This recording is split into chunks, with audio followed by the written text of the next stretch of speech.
All right. Hello, everyone, and welcome back to the stream. Hope you enjoyed the most recent video. And really big announcement is that we got our YouTube partnership back, which is absolutely incredible. Um, 3 weeks ago, I had like 5 subscribers and a really good idea for Flicker Strike, and it has really just kind of taken off a lot more than I expected. And I couldn't thank you all enough for all of that. So I just basically want to say thank you. Go ahead. And that's pretty much it. I just want you all to be able to enjoy the stream some more. And yeah, we're just going to do regular old streaming today.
I don't have many maps prepped for tonight just because I haven't had a ton of time to play with.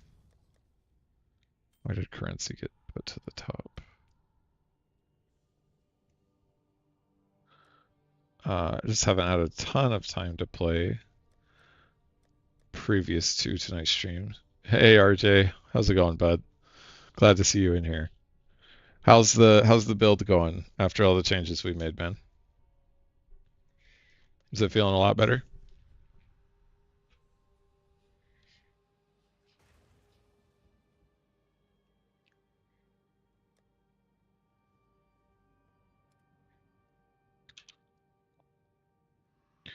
Oh, you know what? Actually, I lied. I do have some maps prepped.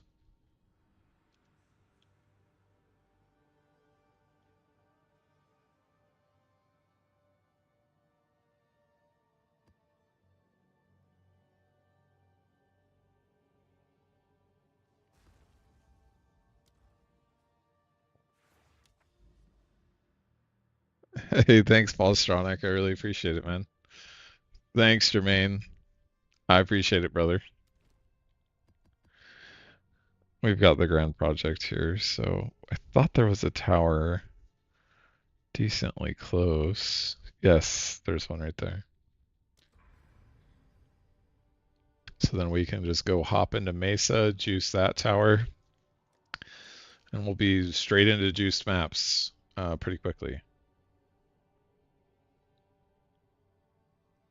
I guess I had some juiced maps here as well that we can do. Um,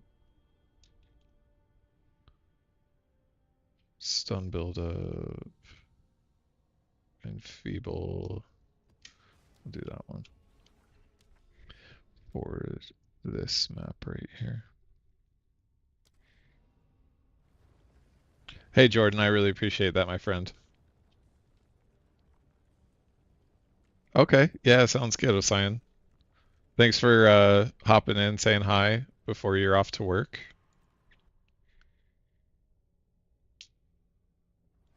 Yeah, learning the rotation. Well, hey, you can watch the rotation right now. One of the main recommendations I recommend is if you have an extra mouse button on your mouse, set your weapon swap up on the mouse so that you can just do it on your mouse so you're not trying to like thumb around on your keyboard. And then another thing that I do is I put Profane Ritual on second weapon set only. So if there's any bodies on the floor, I can just hit Profane Ritual and it will swap to Profane Ritual. And that will auto summon your skeletons. So then you can also summon your skeletons if you ever need some extra charges.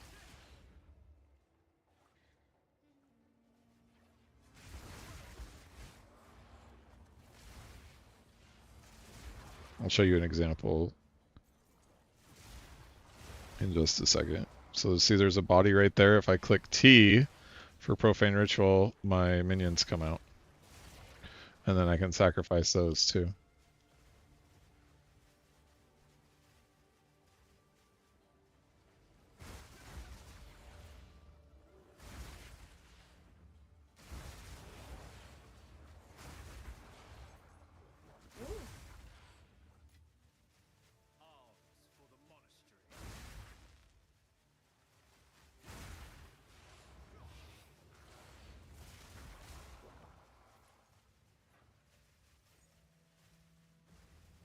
You'll get used to it, but if you have any questions, obviously the community's there to help. I'm there to help. As we're still relatively small, I'm obviously going to be interacting with you guys as much as I possibly can, and as I grow, I'll remember the early ones, and yeah, that's just the goal, is to help grow. And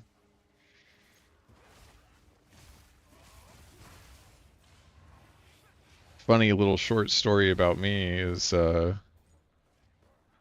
tried doing this many years ago with Dota 2, and I tried for literally like 6 hours a night to try to make it work, and I never did. I only ever had like 5 views here and there. And then just came up with this Flicker build, and people really, really freaking love it. Yeah, the regular Profane Ritual on weapon set 2 only. Because then that just, it helps make it a little bit cleaner. Because then you can just click T when there's just a body around, and then you get all your minions out, so you don't even have to worry about the weapon swap. You'll still need the weapon swap macro for the start of maps and right before a boss, but you'll get used to it. I've tried to say as much as possible that it does take some getting used to for everyone, but once you're used to it, you just start zooming. And I feel like it's a lot more satisfying playstyle than tons of the other stuff that's available.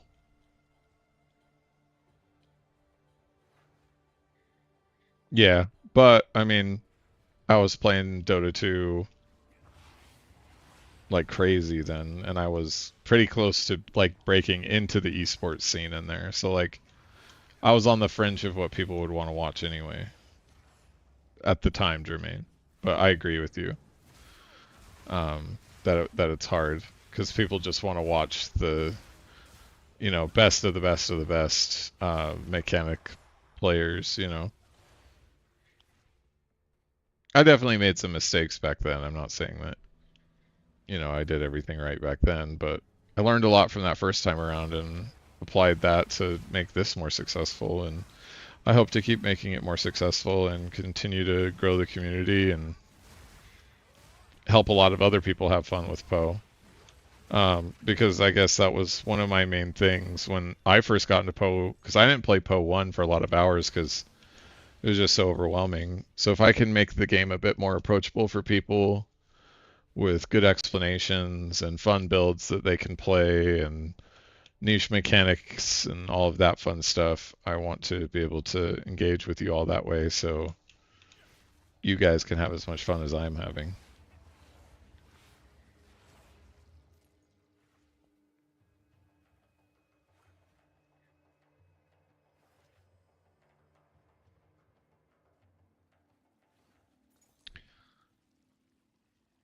You know, it's kind of a difficult question to answer, and I don't have like a perfect answer for you, Jordan.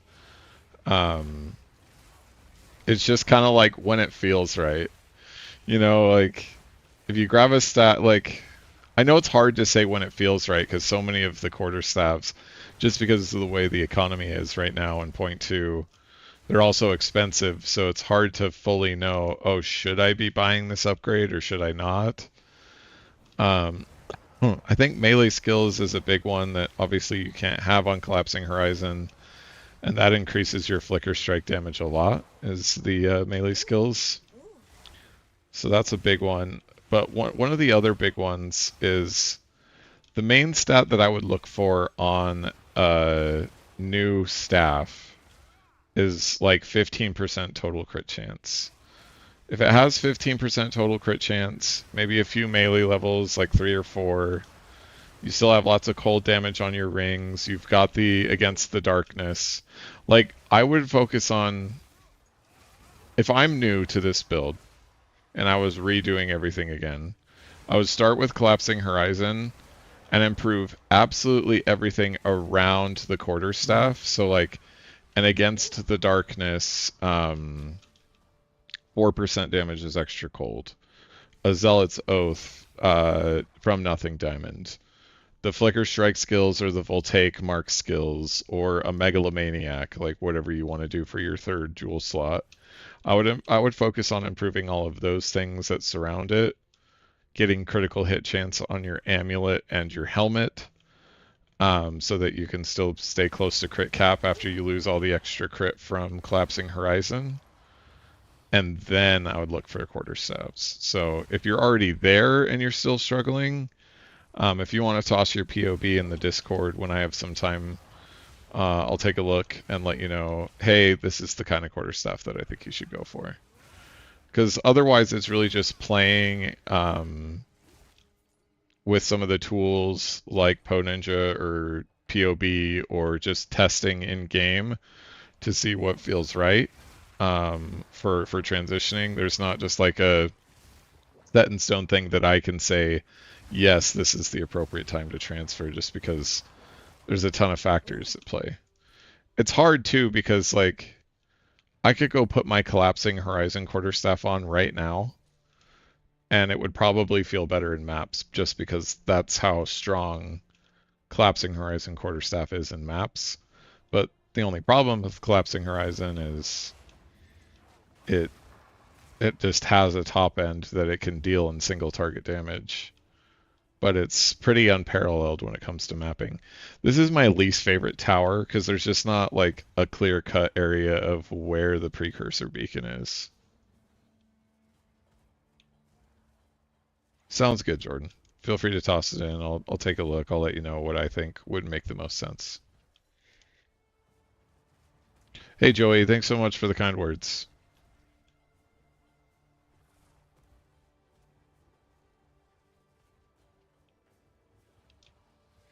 What is Crystal Elixir? I'm familiar with it because I've seen Megalomaniacs with it. Is that the one where it like auto fills your charges?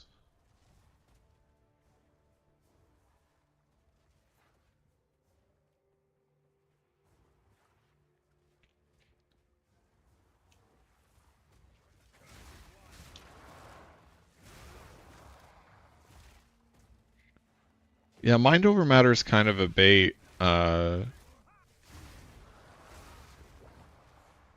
Sorry, I have to scroll up. The chat was moving pretty quick. No. My chat went away. Hold on, guys. Sorry.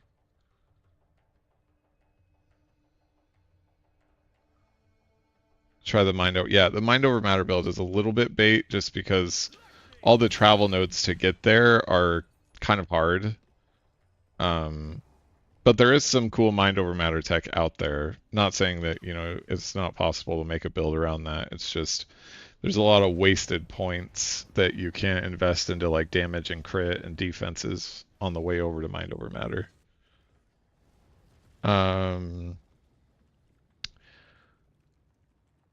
Your staff has 14.5 crit. That's good. Yeah, if you're using the staff for Zesh, that's what I did for a long time too when I was first using this. But yeah. 40 increased elemental damage with attacks during any flask effect. So I don't know if Ambrosia is considered a flask effect, but like if you have Olroths or you have if you have the Simulacrum one, like that's a really good tech for, if you have the Simulacrum one, it's really good tech for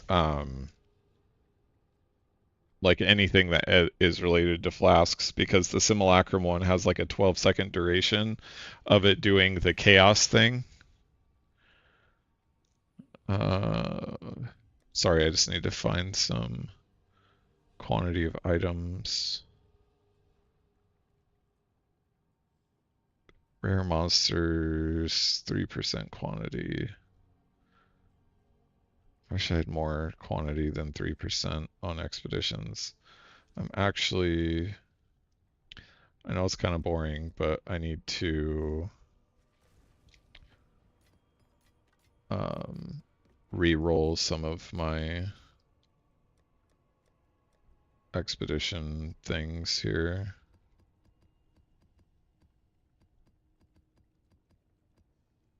Because I do want to be able to run expedition.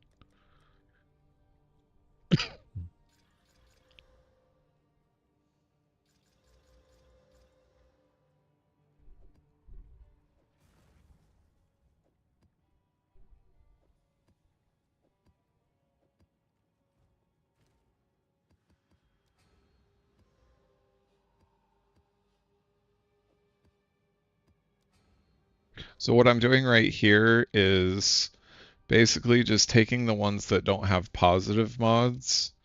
The three that we're looking for is rarity, quantity, and rare monsters. If it doesn't have those, then I'm re-rolling them to try to get one of those mods on the tablet itself, so that when we are juicing our towers, it's enabling us to have better modifiers. So this one we earned this one. The rest of this stuff wasn't very good. 6% quantity of items that we found. So that one's pretty good. So we definitely want to use that one, and we can toss the rest of these expedition ones back into this tab. And then I probably want to have breach, quantity of items. 5 is good. 7 is a lot better. So we'll do 7, and then 3% quantity is not very good. So we'll look for just our regular precursors to see if there's any better. 6% quantity. That's a lot better. And now all these maps in the middle between these two towers have 31% quantity. I'd say level 75 is a good time, but you can do it a little bit earlier. You can do it as early as 65, but there'll be some playing with everything that you'll have to do.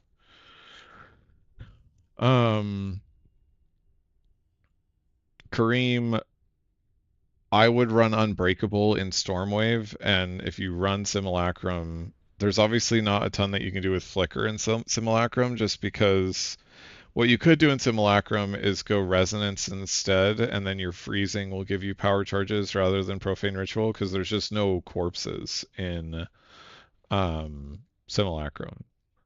And then the other thing with Simulacrum would be these ailment and stun threshold, and you'll probably want to take these ailment and stun thresholds as well. I mean, I freeze a ton, Alexis. I still get a lot of power charges. What I would recommend, like one of the main recommendations, is take concentrated effect out of your flicker, so that your flicker travels more, so that the explosions are not freezing absolutely everything. When you have concentrated effect in, it does give you more damage, but it makes it so that your flicker doesn't travel as far. And the further you travel, the more likely it is that you're not going to freeze and shatter absolutely everything. So that would be my recommendation. But again, it's just one of those things that you play with. It's not, 100% perfect power charge gen, but it's the best that we have.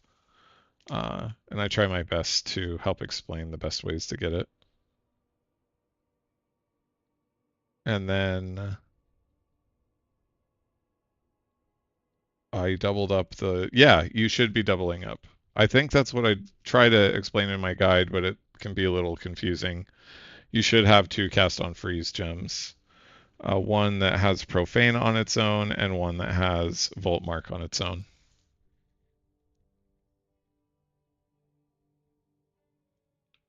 Hey Alexis, I'm glad to hear it, my friend.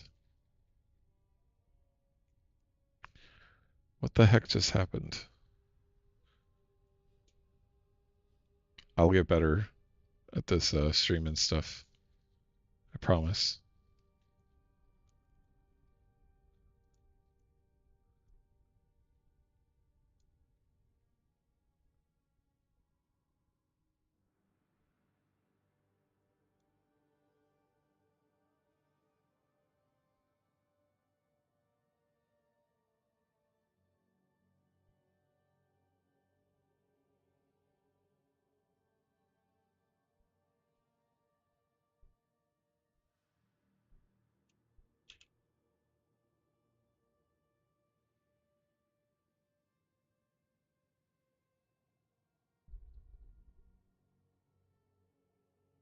And then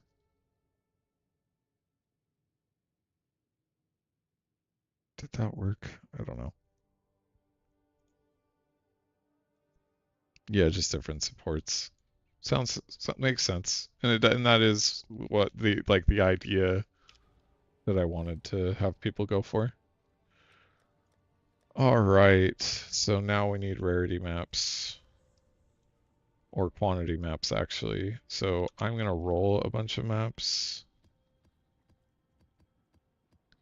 so you guys can get a sense of how I roll my maps. So how I roll maps when I have a lot of extra currency is these sinistral alchemies add the maximum number of prefix modifiers when you use an alchemy orb. Anything you want, Moonwalk. You can do cooked. You can do barbaric assault. You can do overwhelming strike. You can do storm charge. You can do, I think it's called overwhelm. No, crushing verdict. That's 50% melee damage. There's barbaric strength, vulgar methods, overwhelming strike. There is tainted strike. There is storm charged. Lots of that kind of stuff is what you can anoint. Hey, Other, how are you doing? Thanks, Alexis. I'm glad to hear you think I'm doing a good job. All right. So, anyways, Sinistral Alchemy. So you just activate all of these, take some alks, and you just go through here. I'm going to buy some more Sinistral Alchemies. And so what that does is it just enables me to easily tell what has quantity on it pretty quickly. I meant to buy Sinistral Alchemies. And see that they do have value because of this.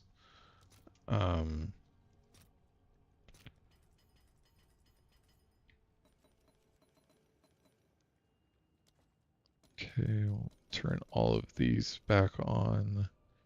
1, 2, 3, 4. 6. Okay, so we need 5 more.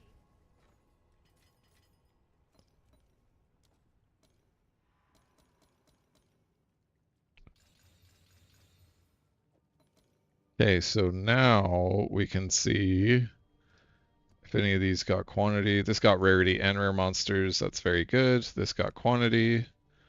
This got rarity. This one didn't get either rarity or quantity. This got both. Rarity. This is temp chains though, so we're tossing it. Rarity, rare monsters. Quantity, rarity. And 50 monster elemental resistances we can do because our build is so far invested. And then quantity rarity, quantity rarity. So that's just regular rarity. This has rarity, rarity, rarity. This doesn't.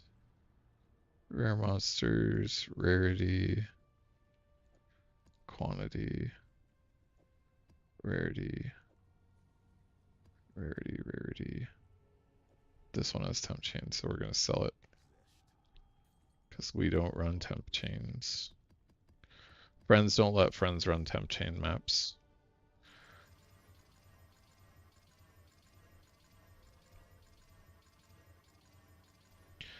Then we go through and just put 6 modifiers on this because of some of the stuff we have in our atlas. We toss ailment threshold maps out, as well as temp chains. And it doesn't look like any of these have ailment threshold. This one did. And this one did. So we will toss those. And then you can delirious these, but I don't like running delirious because it crashes my computer. I need to upgrade my computer. And yes, this is how I'd use my maps. So instead, we're just going to corrupt these because it can add additional modifiers. And when it adds additional modifiers, it makes the maps a bit better. And it can also give us some tier 16 maps like right there. It also gave us some tier 14s that give us some good gold when we sell it. So now we've got some corrupted rolled maps for us to go map with. And then I'm just going to toss a few of these into tab 1 just so that I can organize myself a bit better so I know where all of my good maps are. That'll be at the end of tab 2.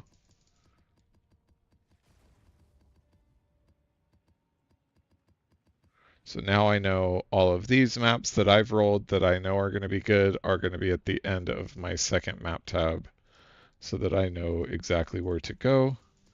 And we can start out with that tier 16 map that had the quantity on it. And we can just kind of go and pick a map, and generally I just try to find a map that I know I like. I really like Crypt, so we've got 31% increased quantity. This has another 28 on it. I run 100% player rarity, so it should be pretty fun.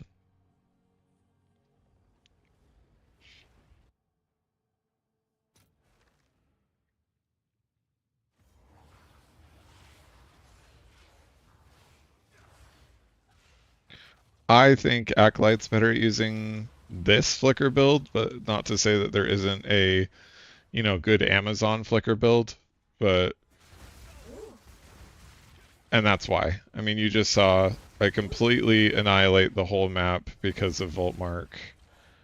This is not really tech that Amazon can do unless you had, way more divs to invest as an Amazon to get it to this level.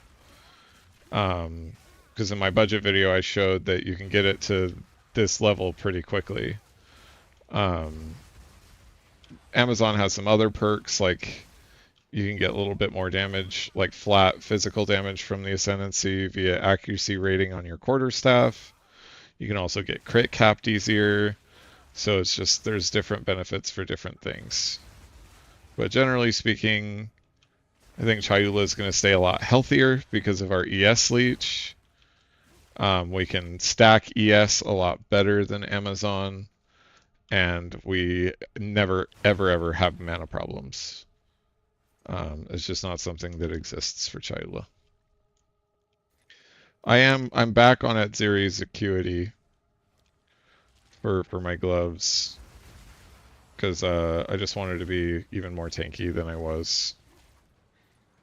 I just want to be effectively immortal so I can get to level 100. I am leaving some damage on the table because of that, but that's okay. I think that's okay because obviously my damage is pretty insane.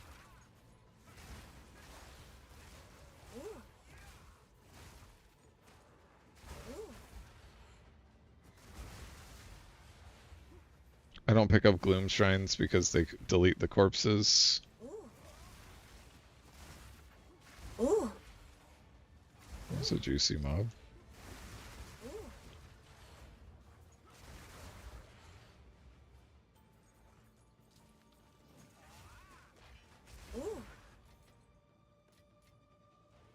Ooh. Ooh.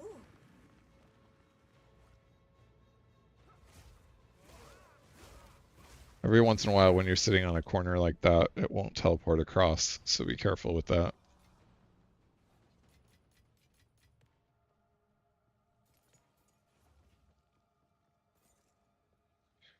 I like bolting more than striking. That's just because I really prefer this elemental damage to attacks prefix modifier. The elemental damage with attacks just makes your rings so much better because a lot of times you're going to be running rings with elemental damage. A lot of times you'll have elemental, like with a bolting, obviously most of your damage on that bolting is going to be elemental damage. And so you're just boosting elemental damage with attacks. Another thing that elemental damage with attacks boosts is Voltaic Mark. So I'm doing 21,600. If I take my staff off, even though Voltaic Mark, it says it uses its own base attack damage. So I can see the Nova has this base attack damage. If I take my staff off, my Nova loses half of its damage because I don't have that increased elemental damage with attacks modifier anymore. So this increased elemental damage with attacks modifier makes this even better. I lost my charge staff, so that's why you saw it, but this gave me like 60,000, not 60,000, 6,000 DPS or damage per use on Voltaic Mark just by having this staff in there.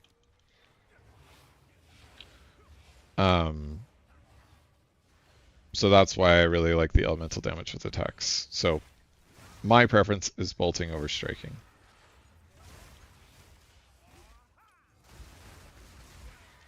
I mean, I do shatter a lot of corpses, but you can see I'm still getting charges. So it's just, as you shatter, it definitely sucks, but just as you get used to it and you continue to optimize the build, there'll still be enough corpses. I don't get full power charges every time, but I don't need full power charges every time, because 2 power charges is more than enough to clean up small groups of mobs. And then to get full power charges in between packs, I'm just weapon swapping, sacrificing some skeletons, and then because I went through so many packs, I have so many packs that, you know, I'm not going to freeze absolutely everything. So there'll be a few that we can pick up here and there. That's another reason why you run Profusion on the cast on freeze version.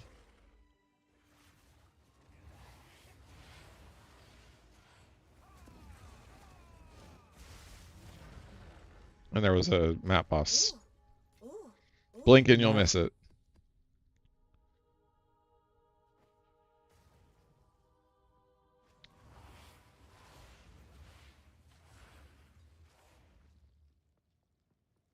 To be honest, because I just want to map and picking up like the amount of time it would take me to pick up every individual breach fragment, I could just be in another map already, potentially dropping a divine instead.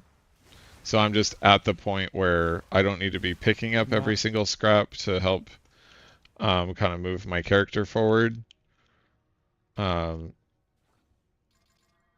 Which is like obviously I'm grateful to be in that spot. But yeah, I'd rather just be mapping more aggressively than, you know, min-maxing the loot that I do pick up.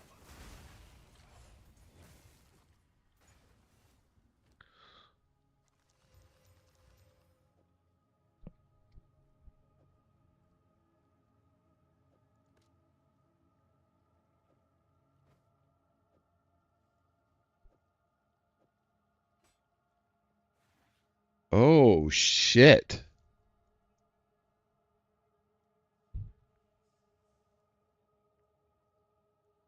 That's pretty good. Because I'm Acolyte of Chayula and I leech a shitload of mana.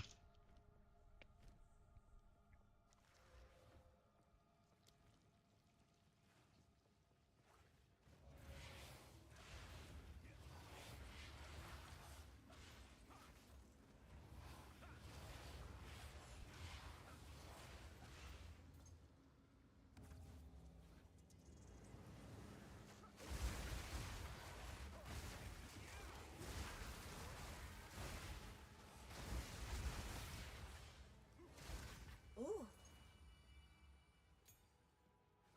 Yeah, if I get 500 accuracy, I would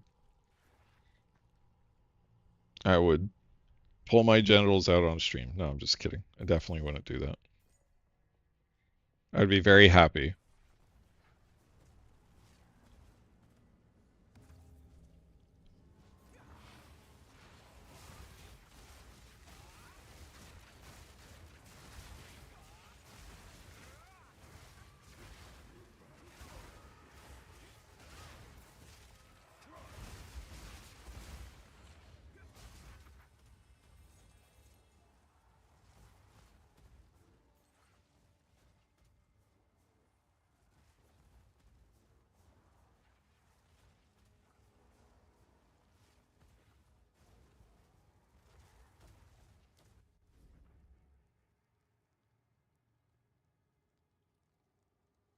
Game's gonna kind of crash.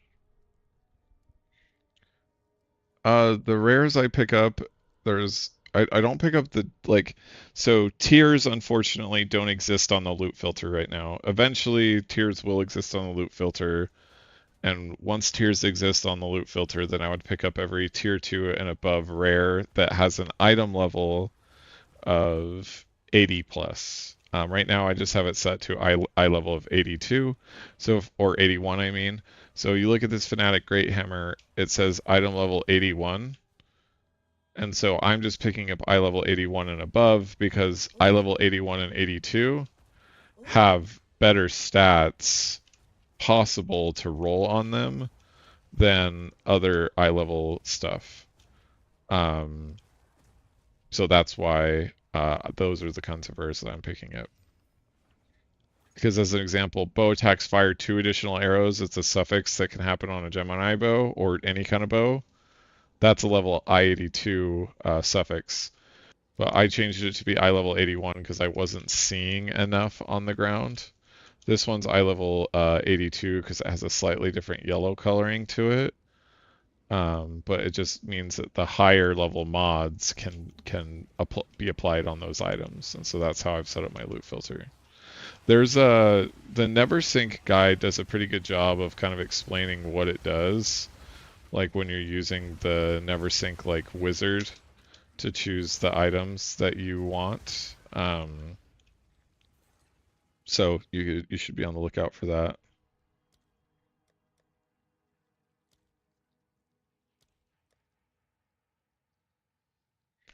Another 5 projectile skills, but it doesn't have crit damage or crit.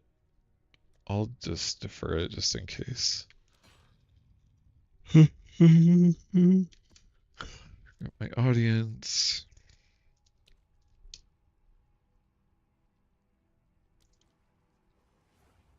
We got another strong box here. Grab the sinister, see if it's worth anything. It is not. Identify the strong box. Do we have any extra exalts? We don't, so let's just do it. And we'll get out of this map. You're welcome, Alexis. Ooh.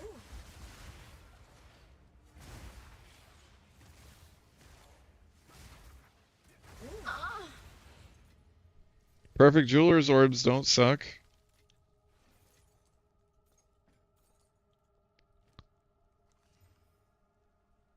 That one has some potential.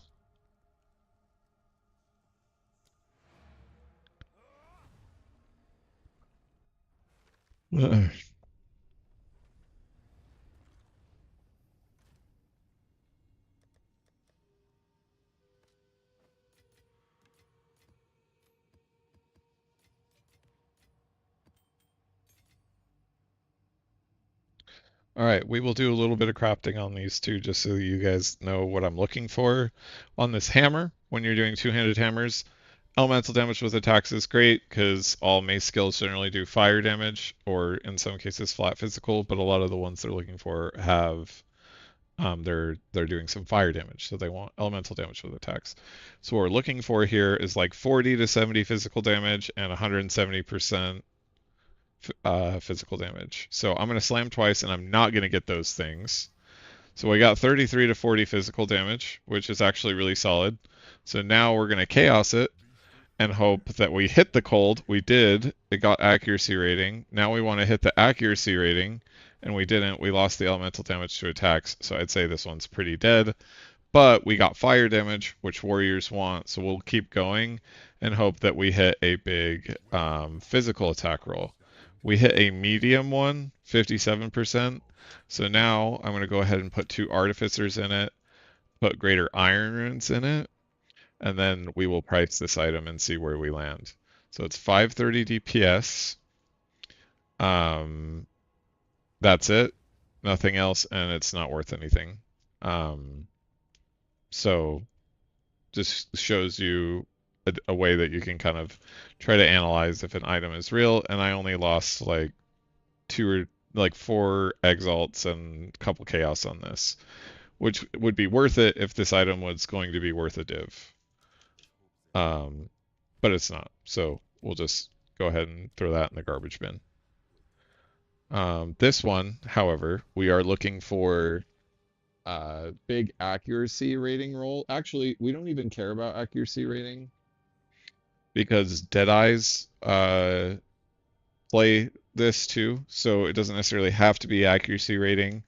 It's not just Amazons using spears. Lots of other classes are. So we just want like any of those physical modifiers. Accuracy, flat physical, hybrid accuracy physical, so that we click it. We get elemental damage to attacks, which isn't bad either because again, lightning sphere is the main spell. So that's actually not a dead mod. So now we're looking for big, big physical damage and we get lightning damage. So now that we know, okay, we got lightning damage here, if I highlight this, I do have 5 to level of all projectile skills and critical damage bonus on this. So if I go here, it doesn't exist probably because of the elemental damage to attacks. As is, without any changes to it, it's worth about 10 chaos to 1 div.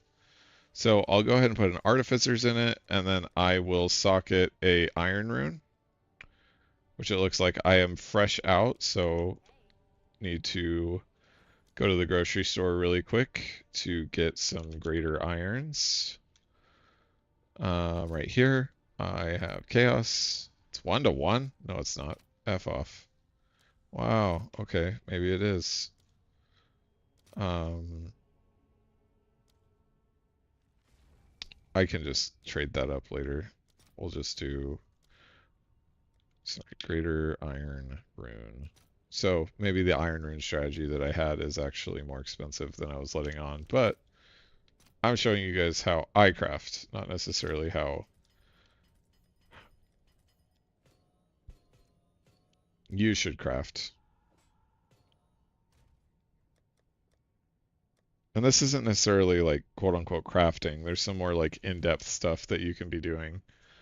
But this is just like a baseline entry level to get started. So now I've put that physical damage in there. You don't need to do the blacksmith whetstones because the website, the trade website does that for you automatically. So you don't need to really touch it. So I do this, and it looks like it's worth about a div. The elemental damage to attacks may make it look a little bit even more appealing. So we'll just go ahead and toss this up for a div and hope it sails. So all the stuff that we did to invest into it, probably going to be fine, and probably will sell for a div. For mana issue on Gemling, Lexi, you want mana on kill on your rings or your staff. And you want maximum mana, like recover 2% of maximum mana jewels, because there's jewels that are out there that have recover 2% of maximum mana as modifiers on the jewels. Yeah, that's what I was saying. Acolyte is probably the way to go, just because you just run out of mana, unfortunately. Bow one, I will soon. I've had a lot going on. Uh, the max roll guide as it stands is pretty solid for just getting into the build. I will update it. Sorry. I will update it. I'm not even going to update it. I'm just going to make a new one for like here's Endgame, and then I'll make another new one for here's hey, I'm level 70 starting mapping.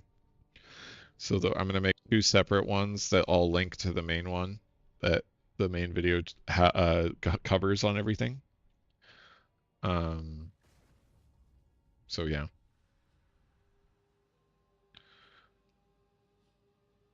Oh, that's really cool, man, that your friend does the voiceover for the monk. That's fucking awesome.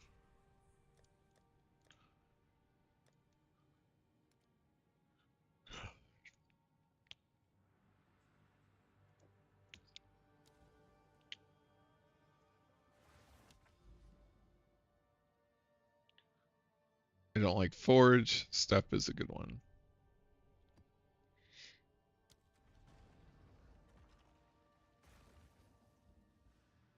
But I don't know exactly when that's going to come out, Bo. It's just there's a lot, a lot to do with like videos, doing the recordings, doing the streams, and all that kind of stuff. I definitely want to make sure that I do get it out, but it'll just take me a bit of time. But I promise it'll be coming soon. Soon, TM. Just like the updates for Path of Exile 1 and 3.26. Soon.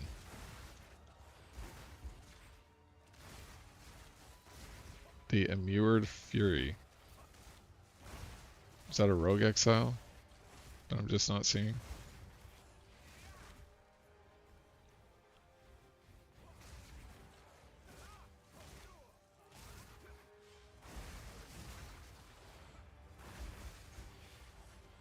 Ooh, ooh, ooh.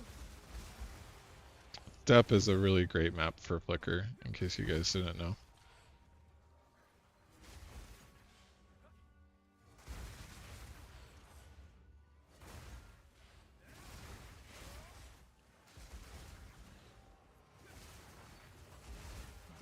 Oh no, this is like a fractured. Oh, this drops a fracturing orb guaranteed, right? These little bosses. Ooh, ooh. Yeah, it does. Nice. That's the first time I've seen one of those.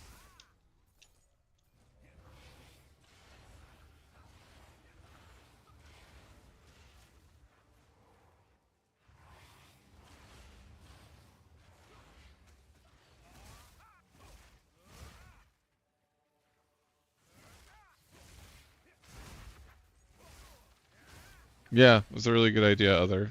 I definitely will. Again, but all these things take time. I still have a full-time job that I have a lot of responsibilities at, so I kind of have to like make a hard line of like, hey, this is how much time I'm going to be doing to grow the YouTube.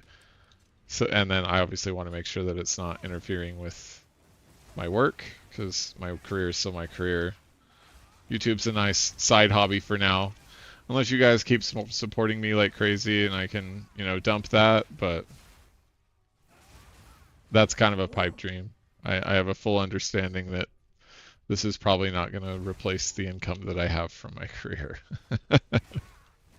If it does, you guys are fucking awesome, and I'll be jumping for joy for years and years and years if that is something that can become a reality. But just take some hard work. We'll get there eventually, maybe. Ooh. So yeah, I feel like those big fat worm things are just like loot pinatas. It feels like they always drop a lot of loot.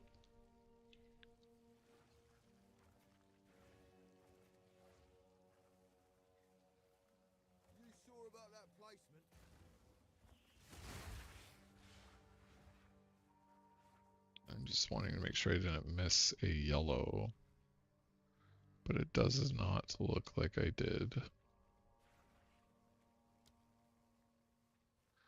We're just going to place there so that we can get all three of those chests.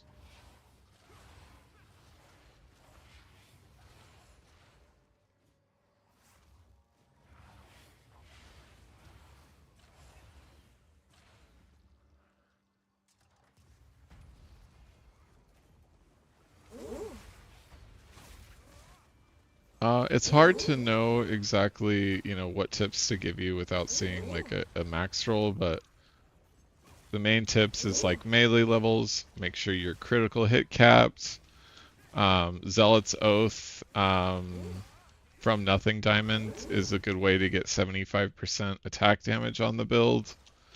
Map.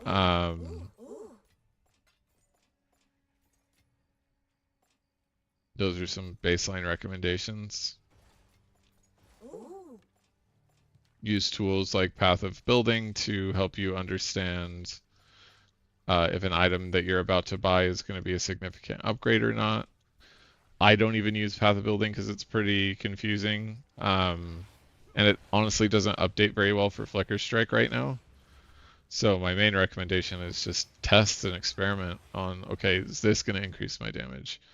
Another thing is Infernal Cry. If you don't have it greater jewelered, you want it greater jewelered, and you always want to yell twice before doing a boss.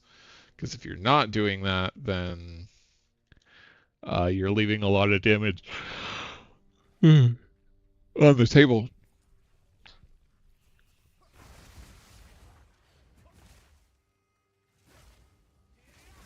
I don't have any mods yet, but I'm talking to some people about helping moderate.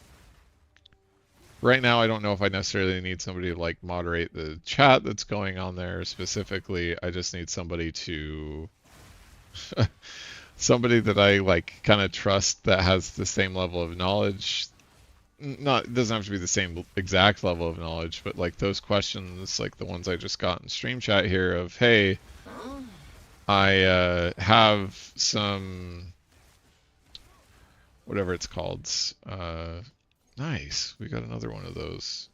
I love just picking up those like raw because I love traveling around the Atlas with them.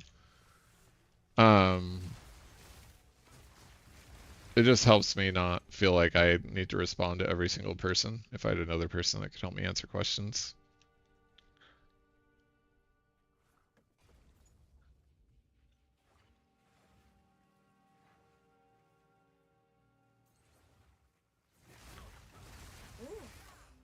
Yeah, the tooltip can be super misleading too, because it's just the initial strike that it's calculating. It's not calculating, hey, you had 8 power charges. It's gonna do this much damage instead.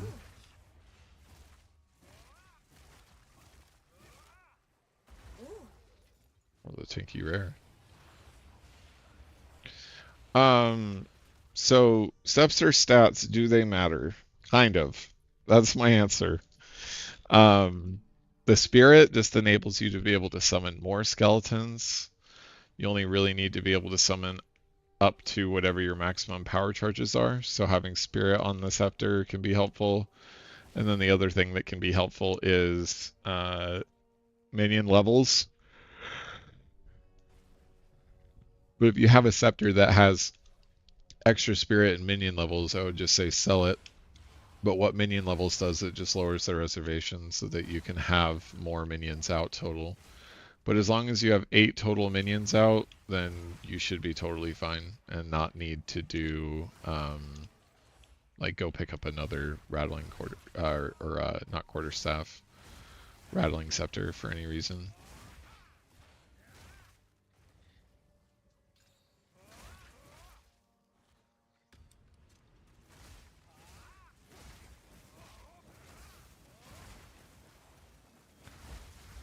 I can't stress this enough.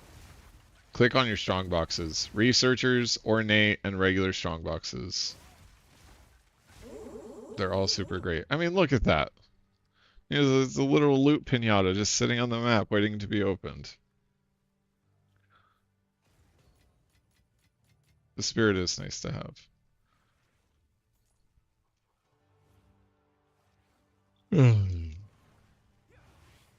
And I appreciate the vote of confidence, Bo. Or Bowie1 or Bow1.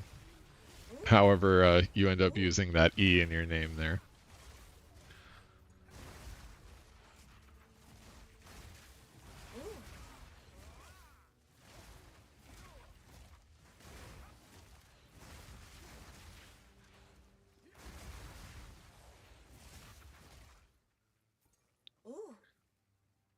I've got some ideas cooked for point 3 Flicker. You guys can look forward to that. I'll give a hint. Ooh. Well, okay. I'm not going to say that I'm going to be doing a different Ascendancy because, unironically, I think they might buff Acolyte again, and then I might just have to go with Acolyte again. And be like, yo, here's the real OG Acolyte Flicker guy. Listen to me instead of all of these Meta Lords that are just coming over to Matt. Acolyte because it just got a big buff. I know what I'm talking about. These dweebs don't. No, I'm just kidding. I'd be happy to have Acolyte have more exposure just because I love the Ascendancy and I do wish it was more popular.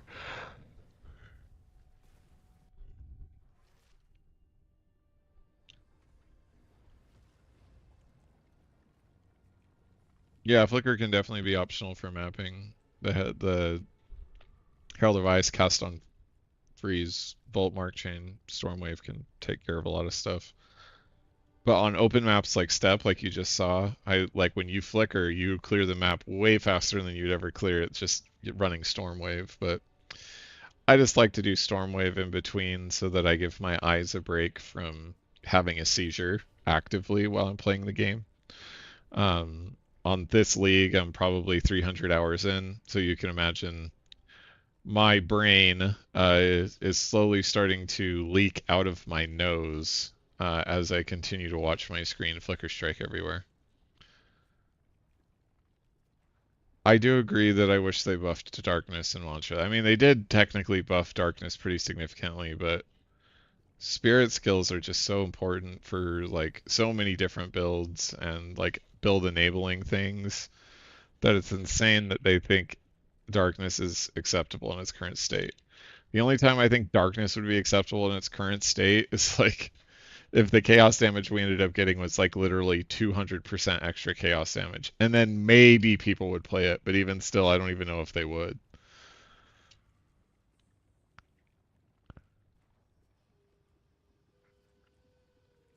Yeah. Hey Brainy, how you doing, man? I'm doing good. Thanks for asking. How about yourself? I'm about to get up and grab a drink and open a window. I'm really hot, and when I get hot, I get tired, and I want to be streaming for at least another hour. So I want to get myself a little bit more woken up. But yeah,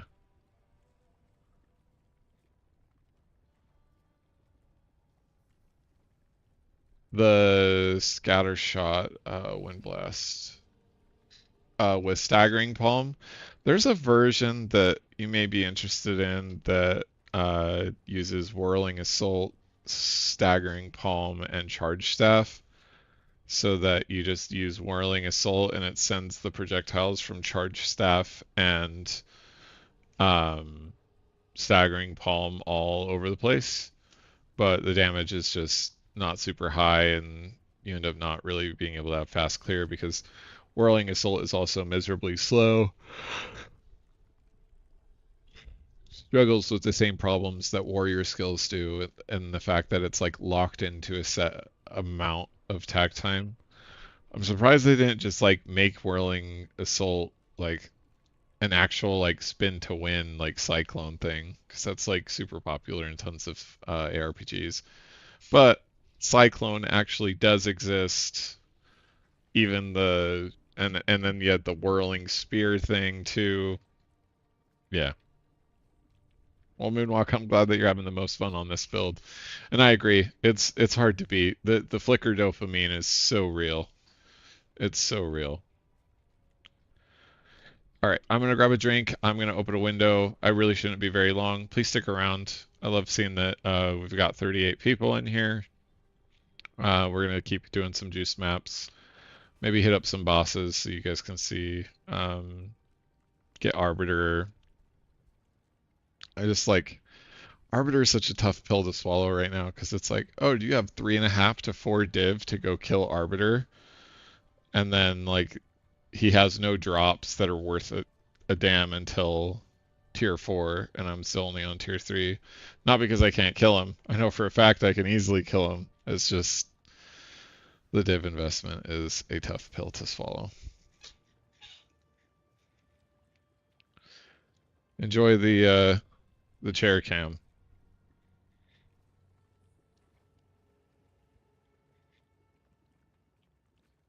I'll also be turning on a fan, so if you guys can hear the fan, yell at me and I can point it a little bit different direction. But I am officially going to be right back.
All right, fuckers, we're back.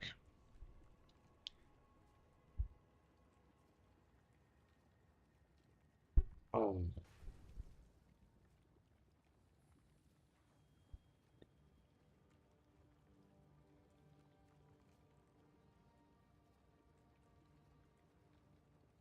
Why Tempest Flurry though, Gobert? Seems strange.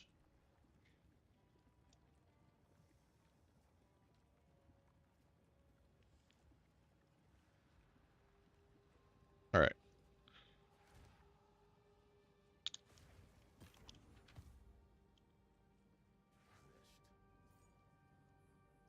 My dump tabs are getting kind of filled up, so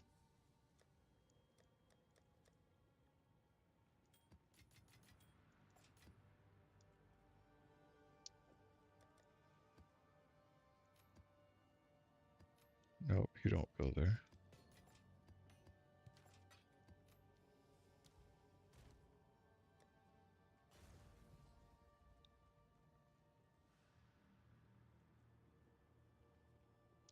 That's a juicy one. That even has monster elemental resistances, so see how we can handle that. We've got a Sand Spitterino.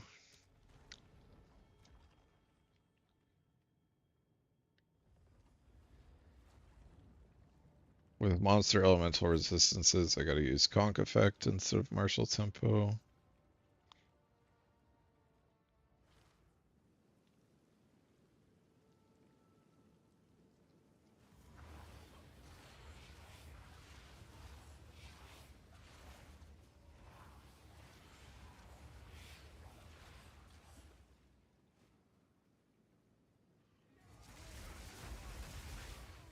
Ooh.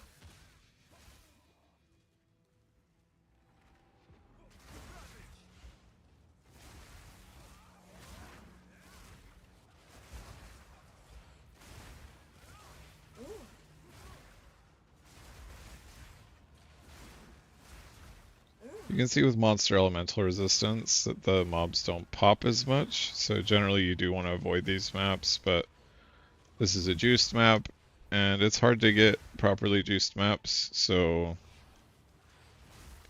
beggars can't be choosers too often.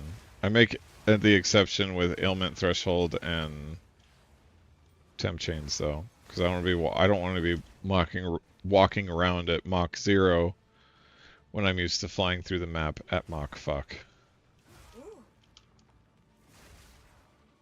I wish that I could make that like a public facing on YouTube catchphrase, Ooh. like Ooh. clear tier 15s at Mach fuck.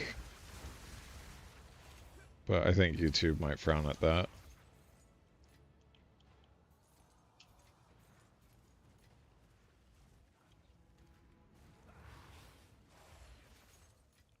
What blows me away that people stay partnered with, it's like nothing against them. I mean, they're great and they provide great content for people, but that naked yoga, I'm like, how do you make money on this stuff? Oh shit. Don't kill me. I just want to sell an item.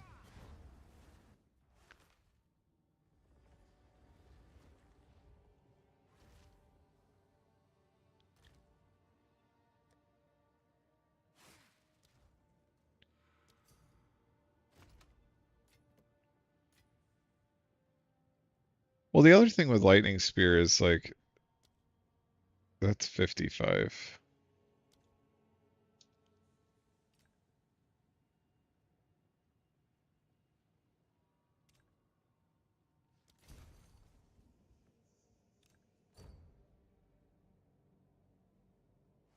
All right.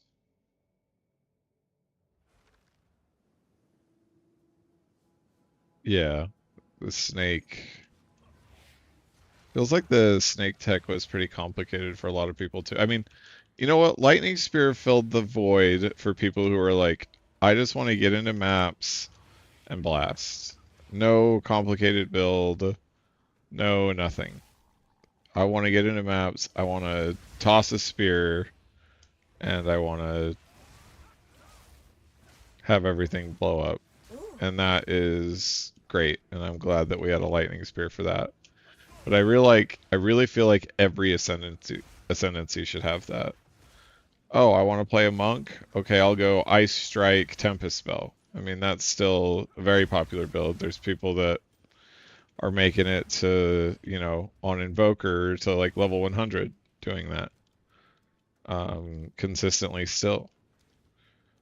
And then there was Spark Stormweaver. Gemling had Stat Stacker like in point one. Like, not to say that I enjoyed having no build diversity in that sense in point one, but at least there were like archetypes that people could just fire up and be like, yeah, I'm gonna play this and I'm gonna blast.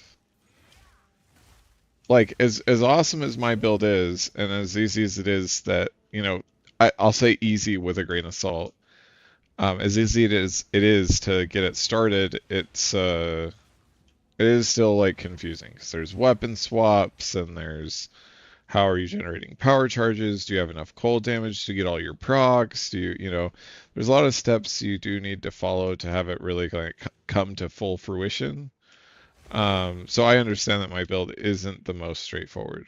Whereas like Lightning Spear, it's like put Volt support in Lightning Spear, throw Lightning Spears, destroy screens.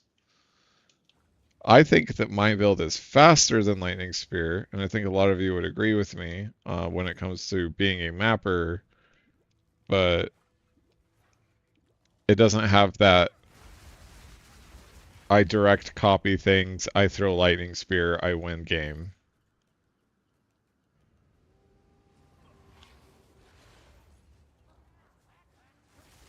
Ooh.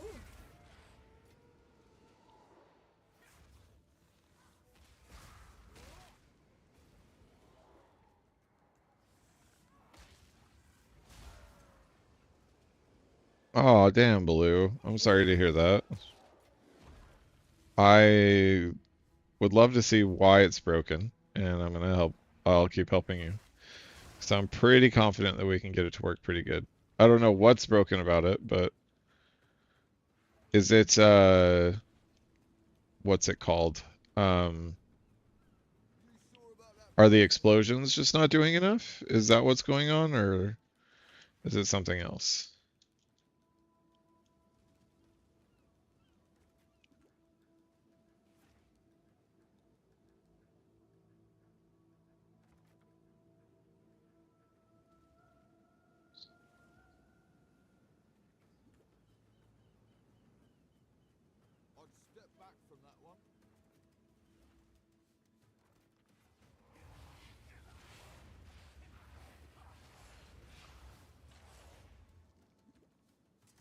Oh, I thought that didn't you? Oh, you know what?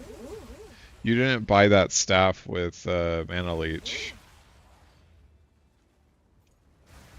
You bought a different staff. Originally, you were gonna buy that staff with mana leech, but you need a mana leech ring too.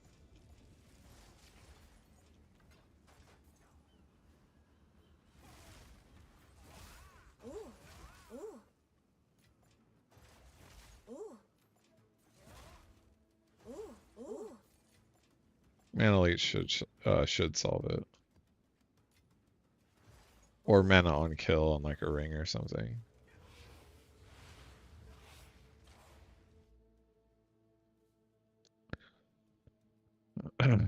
Just catching up on chat real quick. All right, looks like I'm caught up. Yeah, one of your jewels, you can have it be 2% mana on kill.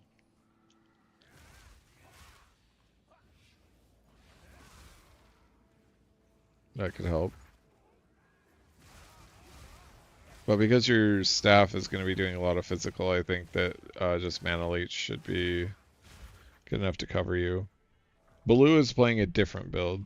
Um, I was helping them to set up their ascendancy on Lich for Flicker Strike, which is another build idea I have cooking.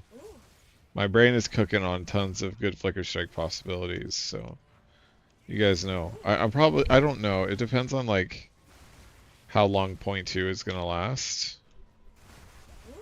Might run out of things to do and stream in point 2. I don't know. Maybe I can just like convert everything into crafting just because I really don't want to like level again. Now I know it's going to be a lot easier now than it was before. I'm just not in the mood to kind of redo leveling at the moment.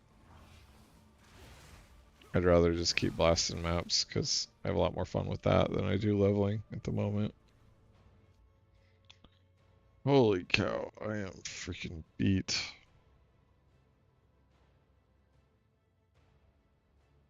They both look fun. It's the same exact concept, Thug Shake. I would say that build's bossing is way less straightforward than mine. He like throws a bunch of lightning lances in the ground, then he sets up his ice wall, then he infernal cries, then he curse grounds, then he like flies into the ice wall, and then you have to set up the ice wall perfect. You have to have Gathering Storm be perfect as far as like getting the perfect strike so that you get the biggest damage multiplier possible on it. Um, that's why I don't like that build, just because the bossing is pretty convoluted.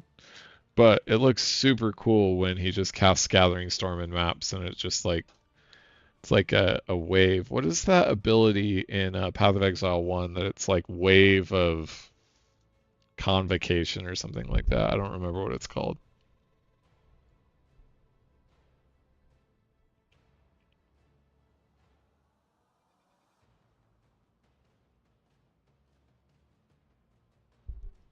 Yeah, the but I mean, Blue, that jewel is going to be insane for you. It's 40% ES, 30% crit, 30% critical damage bonus, something in that range. I don't know if you got exactly that one, but I mean, that's a pretty crazy node. Like, if you put that into any other ascendancy, people would be still taking that as a notable ascendancy just because it's super strong.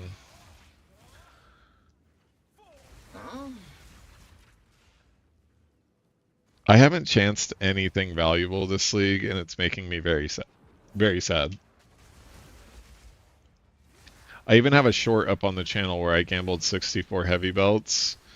I gambled a lot more than 64. I think my grand total was like 180, and I didn't even get like I got the waist gate unique twice in like almost 200 heavy belts. Ooh.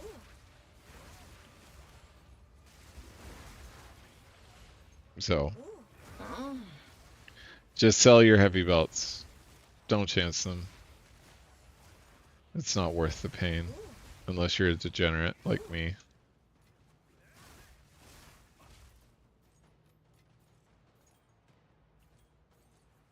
Ooh. Who am I kidding? You guys are all the good kind of degenerate, so gamble away. Ugh. Working on this headache, so give me just a minute.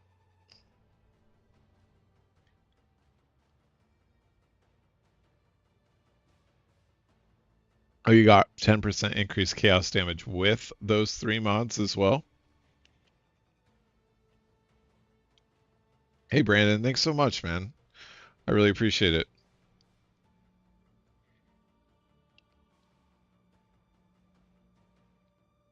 So, are the explosions working though? That's like my main question. Like, how good are the explosions working?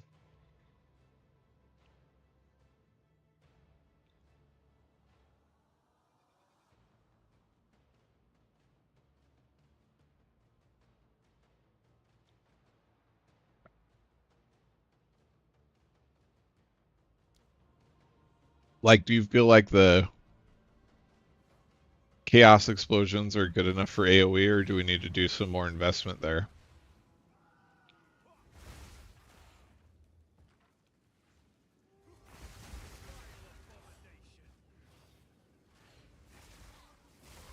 Hmm.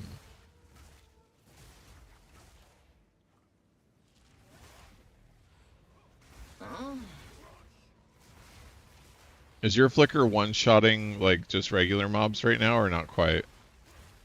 What did we end up Ooh. having your flicker tooltip look like by the time that we were kind of done with a lot of Yep. the changes that we were making? Ooh.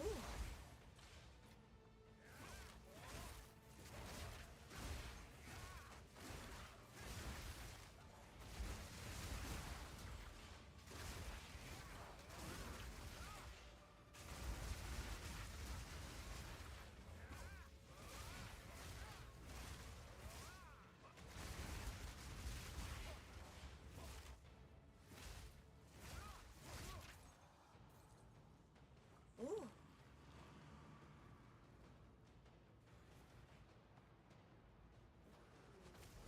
Ooh.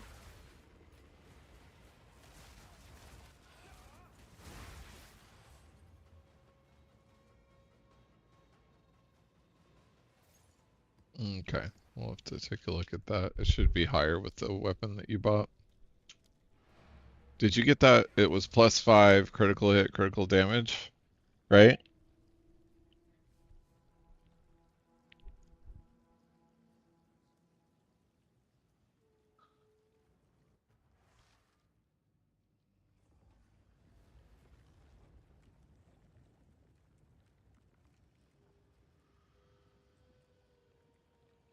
What do you mean? What is it with charge stuff? Oh, like the tooltip when you have charge stuff up. Yeah, that could be an important thing to mention.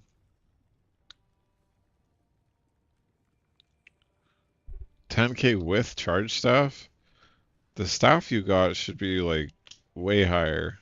I wonder if I just didn't like set up enough damage in tree, but I did. I set up quite a bit. I don't know. Were you able to get in against the darkness 4% chaos?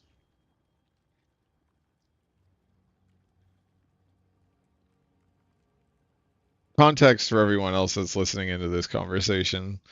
Um, we're trying to make Lich Flicker work, and I'm troubleshooting with one of the community members on how we can try to make it work.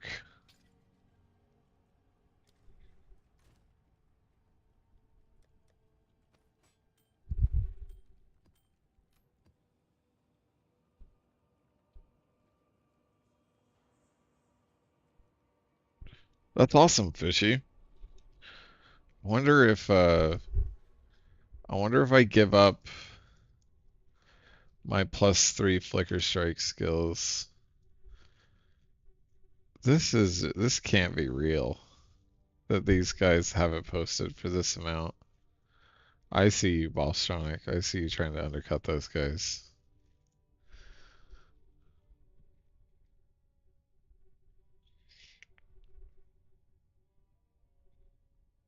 It's crazy. Why did it get so popular? Like, I have a hard time believing. I know my build is popular, but it's not like I don't feel like it's so popular that every single person is picking up the +3 Flicker Strike skills. But, I could be wrong. All right, let's bite the bullet and get some fragments. Uh, go do what's his name? I don't know if I want to bite the bullet. Gross. I have like 13 div. That would be like 2 entries, almost 3.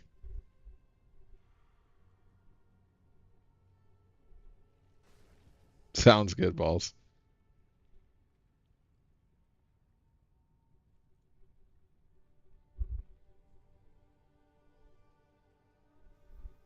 It's been over 300 all day.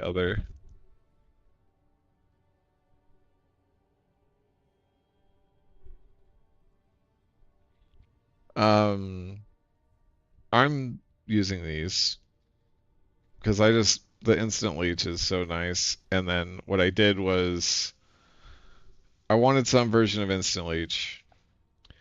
So I just got a lot of my critical hit chance that I was using in tree. So what it enabled me to do in the tree is just take more damage rather than taking, you know, critical hit chance because I don't have 50% from my gloves. But because I have 47% from my gloves, the tooltip difference when I'm buffed with charge staff was only like 4,000, which is definitely not insignificant. But when my tooltip was 164,000, having it go down to 160,000 isn't too bad.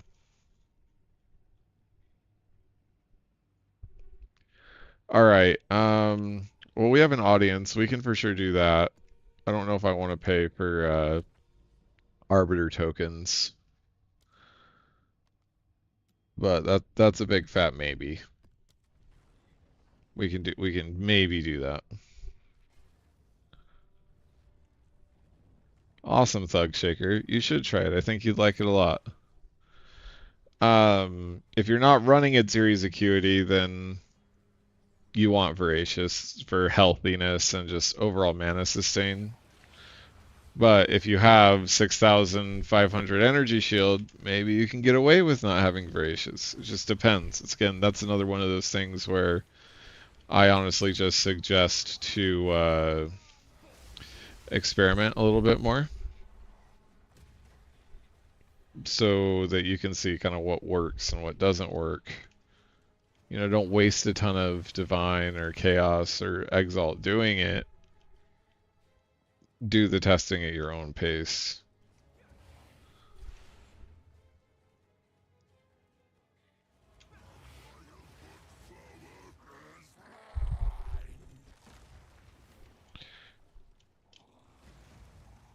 We're gonna yell at him twice. Rah, rah! And then we'll click him, and then he dies. And that's missing 2 damage runes. That's with hit and run and martial tempo. 21 million damage in less than a second.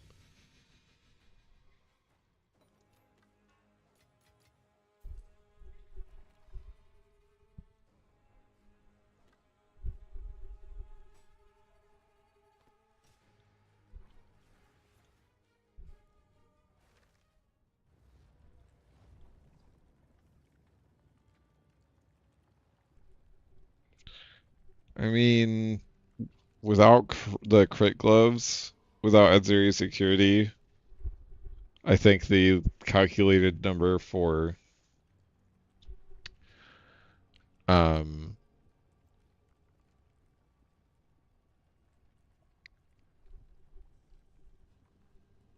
for crit with like pinpoint critical, if you have pinpoint critical and if you have 62.5% crit on your character, pinpoint critical will get you to crit cap. If you don't have 62.5% crit, then pinpoint critical won't quite get you to crit cap. So that can be something that you play with is like, take out pinpoint critical, see how much like 50% critical hit chance would increase it. You can do the manual math on critical hit chance, which would be, you know, I have 16% chance to crit. I have 200% increased crit from the tree. So that effectively means I've got 48% chance to crit without any other benefits attached to it.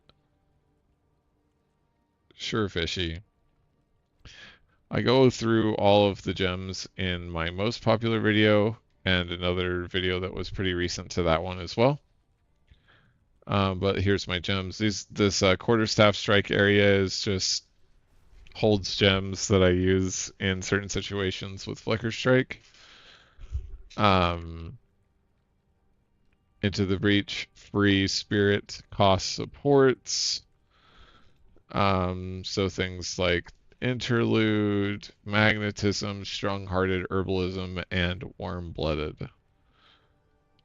Flicker is hit and run, close combat, pinpoint critical. I run martial tempo in maps because martial tempo makes you move super fast, and I obviously have enough damage for it. And then you can swap in close combat for conk effect in maps because then, yeah, that's just what some of the swaps that I'm doing. My Flicker is at level 34 because I have +7 melee skills on my staff. I have +3 melee skills from a +3 Flicker Strike gem in my tree. So that's 10 on top of 20. I corrupted a level 20 up to level 21. So that's, quite a bit. And yeah, that's pretty much it on how I got my Flicker to level 34. I also have 3 melee skills on Amulet. I can actually get it up to 36, but I'm preferring Edzeri security right now.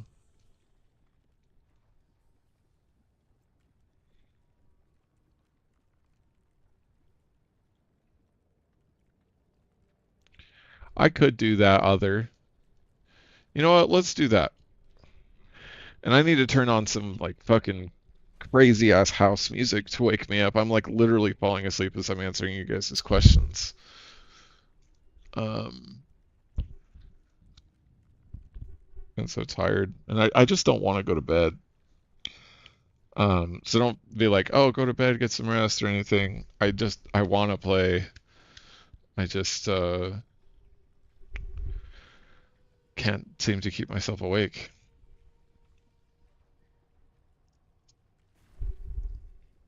They can break. Let me show you. You know what? Here's a fun little craft that you might like. What is this? Oh, just toss it in the dump for now.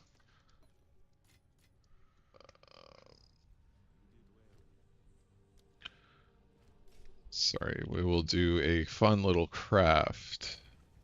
This Solar Amulet's tier 4. I wanted to see what was on it.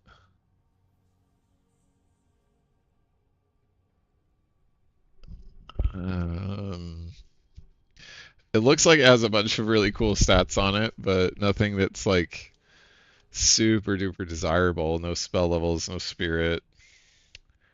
We'll throw it in the amulet corner of one that I want to take a look at. Okay, so here's an example of something that you can do and all the different ways that you can break an item. So I have Flicker Strike corrupted up to level 21. So what you do is you take a skill, an uncut skill gem level 19. If it's a skill gem that you already have in there, you have to take your existing one out, But as you can see, I have a +1 level from corruption. You can also do -1 level from corruption. You can change the quality from corrupting. You can take it from a perfect jeweler skill socket to a greater jeweler. You can also take it from a greater jeweler up to a socket, but obviously if it's already maxed, you're not going to be able to get a 7th socket, unfortunately. That would be a little OP. And then so what I do is I just take level 19, I get a Flicker Strike, I toss a Perfect Jewelers at it, I Gem Cutter's Prism it, I get an Omen of Corruption. So I've got the quality up on it, I've got it Perfect Jeweler, I click the Omen of Corruption, I click the Val Orb, and then I don't look at it right away because I'm horrified that I bricked it. But hopefully we got a +1 level and we make our money back.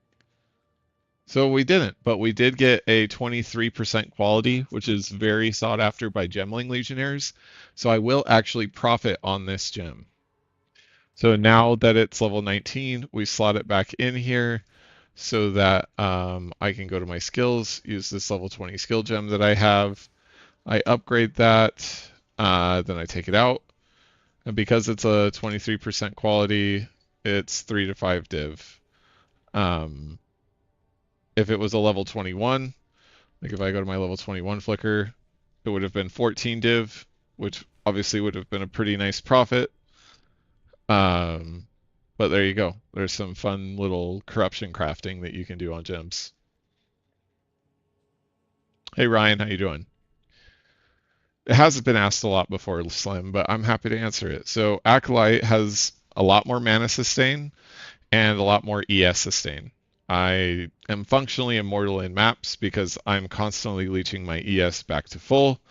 And then it also enables some really cool tech with Cast on Freeze Voltaic Mark. Invoker can solve this, but you just lose a lot of damage because you have to run not optimal jewels to make it work.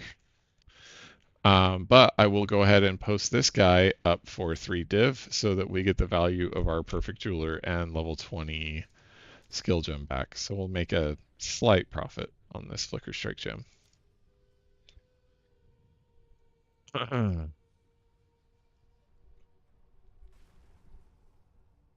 And then my stats, I'm res capped, I'm CI, so I don't need chaos. No evasion right now. I have block chance from my staff. Armor comes from at 0 acuity, and I think I might have some on my belt. Yeah, belt and at 0 acuity, but armor doesn't matter. It's not really helping us. And then my actual attributes, I run level 20 Volt Mark and Herald of Thunder, so I need 205. I run level 19 Cast on Freeze, so I need 191. And then strength is really just kind of an extra stat that exists. This is just standard from like my all attributes on the tree and this ring and all of that fun stuff.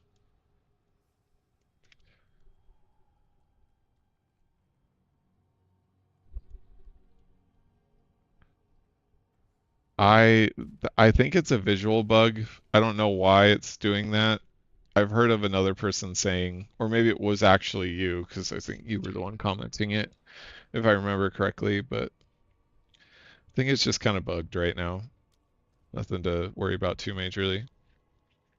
What was I going to say I was going to do? Oh yeah. Hey, if any of you want to experience Leech in a map, message Corey Leech, and I can boost you up. I just ask that you don't pick up any of like the super rare currency. I'd appreciate if you didn't do that. But if anybody wants to leech, come leech, grab some gold, grab yourself some exalts. Um, the exalts are free game if you want to come and try to pick those up. Should have quite a few that drop on the ground.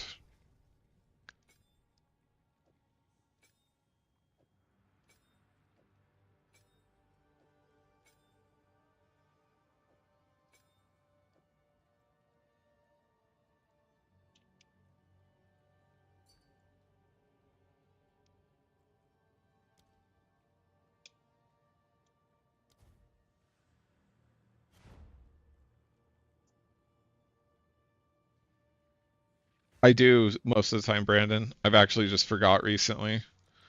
But I definitely am a strong box slammer, my man. That's why I carry all the other stuff too. In fact, I should probably carry augmentations as well. Um, not trans. Aug.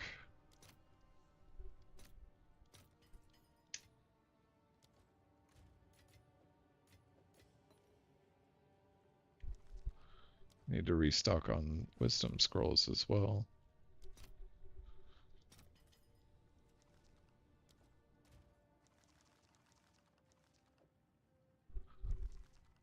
All right, any other leechers that Okay. What are you playing in Dota? What's your champ? Oh shit. I just broke the golden rule. I was playing some League a little bit after I played Dota for like 10 years. Hero. What's your hero? I played a ton of Void Spirit. I played a ton of Juggernaut. I played a ton of Anti-Mage. I played a ton of heroes. Puck. I love Puck. Um Let me know when you can make it to the hideout. That's enough, and then we'll go. Invoker and Coddle. Yeah, Coddle's legit. I never got Invoker down. I love Lena. Lena's great. I played a ton of Lena mid. Always dumpster Invokers. I made it to Immortal 1200 in Dota 2.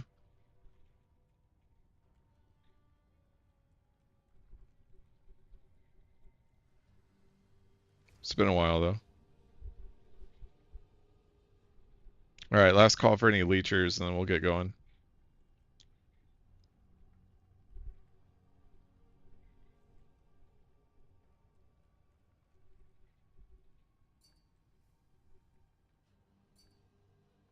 Hey man, you're good.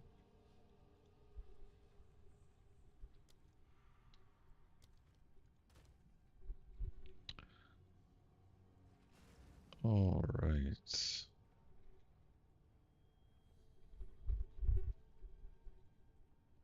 Oh, don't feel too bad. I dropped pretty far after a while, but oh. Maps.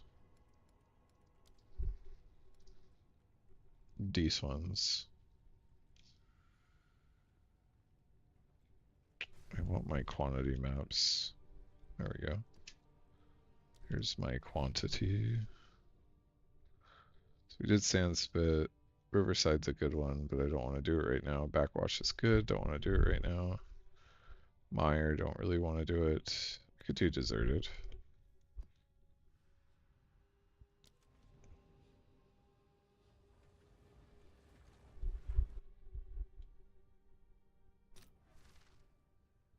Eleven K is fine to start out with, because once you have charge staff up, that should boost it up to like 16K. You don't really need the tooltip damage to look too insane. You can definitely graduate to learn more about it later, but for right now, don't feel like you need to be reinventing the wheel with like the tooltip damage, because it can be deceiving. In my most recent video, if you saw in Hideout, I had like 10k DPS when I took all the jewels out and all that stuff. So I ran through a map with like garbage gear.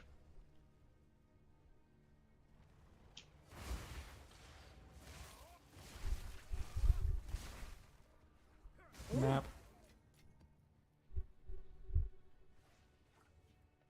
Yep, definitely. So a way to think about plus melee levels is it's 9% more damage every level of Flicker that you have. And Flicker has a huge multiplier. Like, if we look at Flicker, my attack damage is 926% on Flicker because we're at 34. At 36, it's over 1,000. So it's 9% more on top of the 926. So that's how you can think of melee levels. Every melee level you get is just giving you a 9% more damage multiplier. Not increased, like on the tree, oh, I have 25% increased melee damage. No, it's 9% more on all of your damage. Another one, man. I love those things.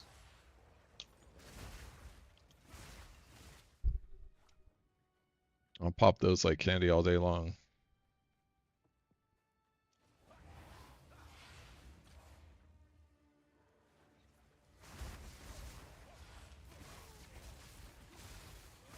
I've been on a dry streak with Researcher's Strongbox not dropping divs. So maybe we'll get lucky. Or never lucky. Let's see.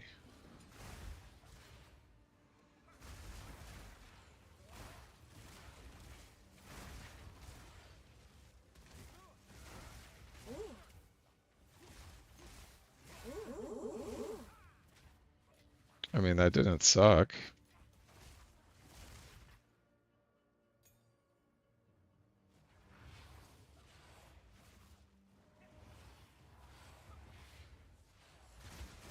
Ooh.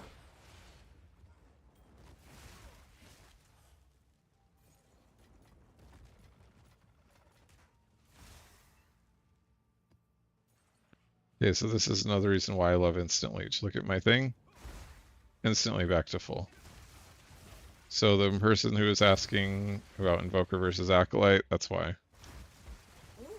Oh my god, that was beautiful. Oh my god. My eyes. GGG. Don't fix your game.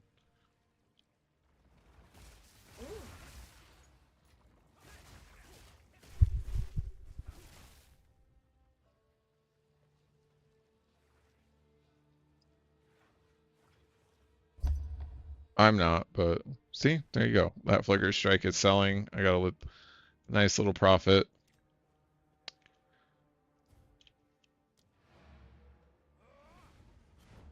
I'll use collapsing. Check it out. See, I told you, Gemlings. They salivate at the mouth for these flickers. Yeah, Crypt is so fun.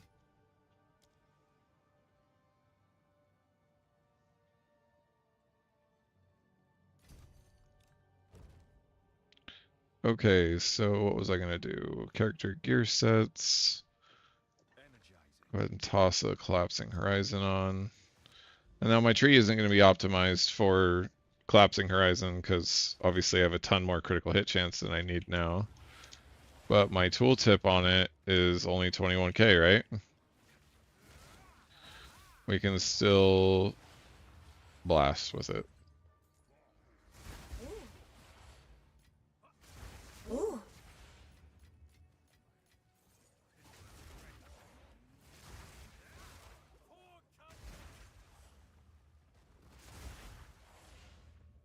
It's taking me the wrong direction. See, Drusian lived, so that's, one of the downsides is some of the tankier mobs can, survive, but really not a big deal. You can get them cleaned up pretty easy.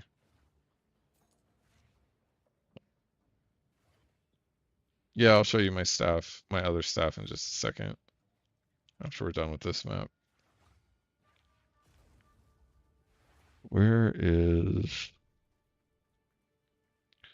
Flicker is the coolest skill in the game. I could not agree more. Rare monster, where are you? Where are you? It's all the way over there in Vietnam.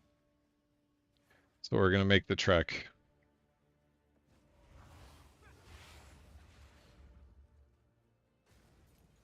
The lightning explosions come from cast on freeze voltaic mark, which is another reason why the acolyte tech works best here. Yes, absolutely, Moonwalk.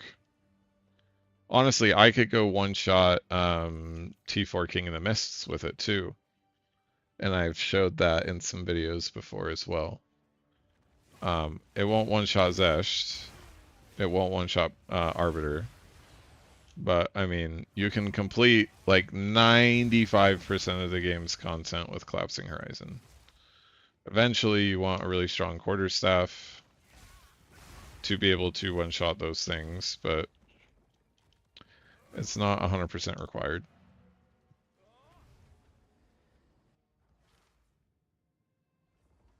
How much crit are you aiming for without pinpoint? 62.5%. If you have 62.5% crit and you slot in pinpoint critical, you will be crit capped.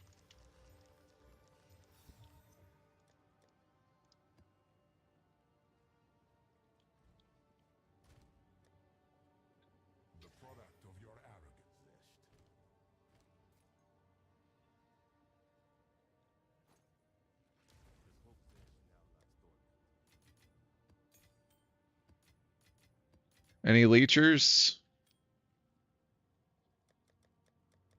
before I hop into the next map?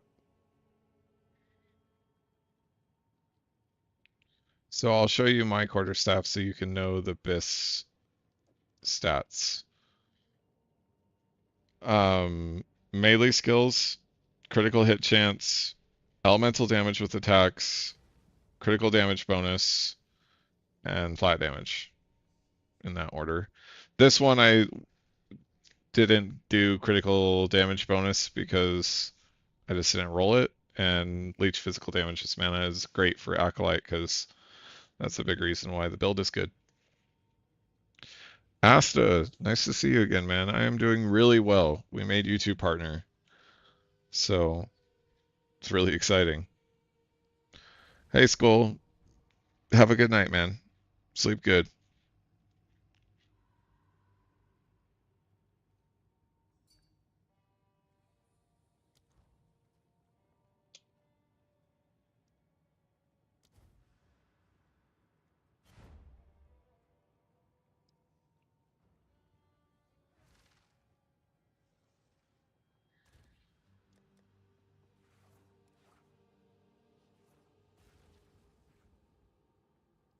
Let me find a quant map real quick. That's ailment threshold. Did I really run out of quantity maps already? No.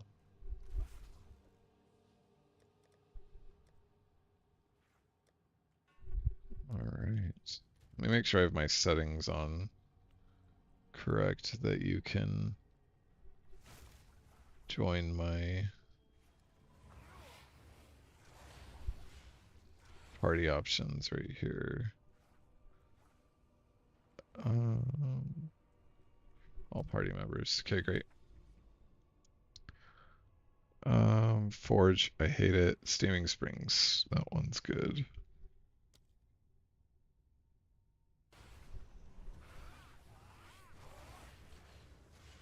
I haven't a little bit. I've messed around with it. It's really good in Herald of Isaac or Herald of Thunder.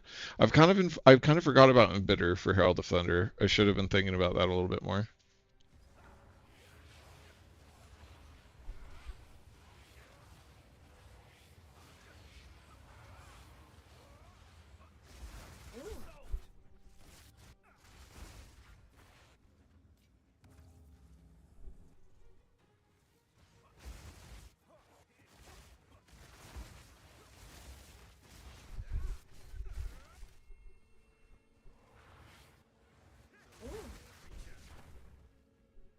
Does anyone know what short allocation even means in parties?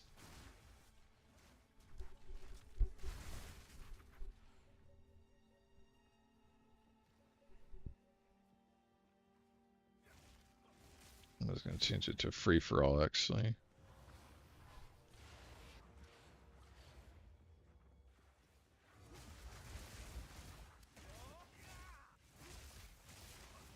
Yeah, no crit definitely is sad, but you can work around that with those great other stats.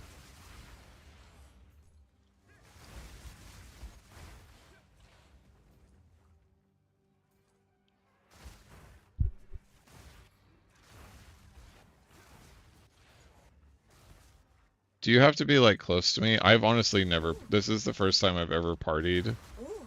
in a map ever. So I don't know if you have to stay close to me to get like the benefits of like the extra loot or whatever, but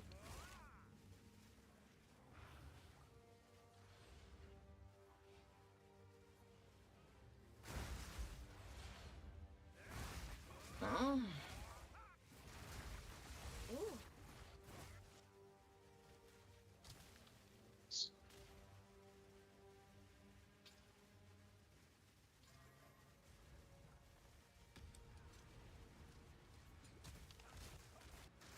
Ooh. Map. oh, I went. Jesus took the wheel for a second. Ooh. Map. Oh, it did it again. Ooh. Ooh. Ooh.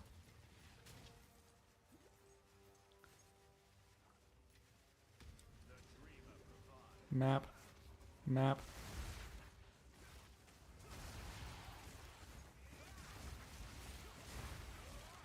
Having two of us with the same build in here Map. looks so insane. Ooh. You can grab that. Map. Wow, that strongbox had so much shit in it.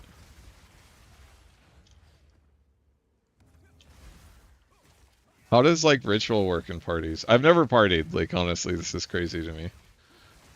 This looks so insane.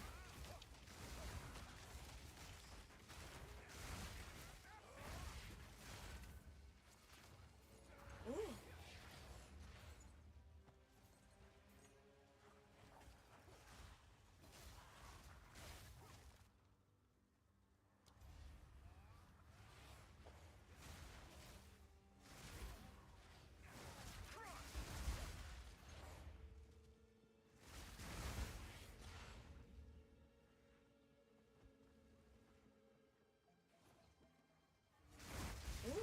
It doesn't matter. The DPS, it can be any type. It doesn't have to be flat fizz.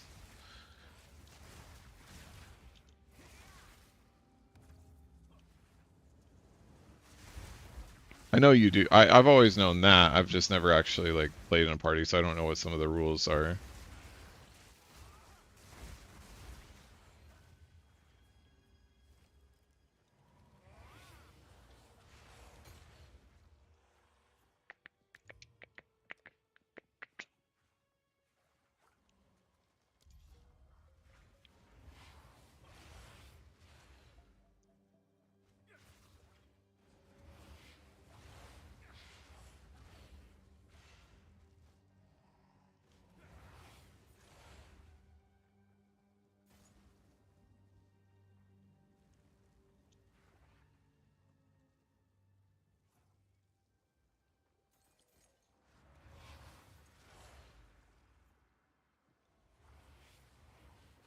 Thanks for the explanation on short allocations, guys, by the way.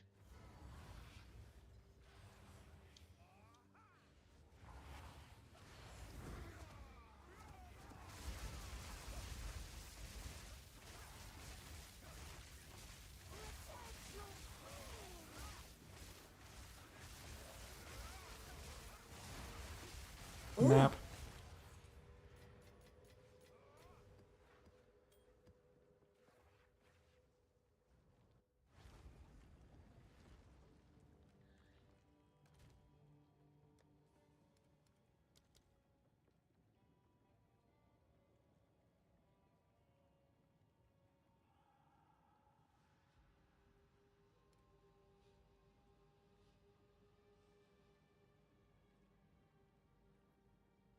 Damn, I really just don't have any more quant maps. We can just run rarity of items, it's fine.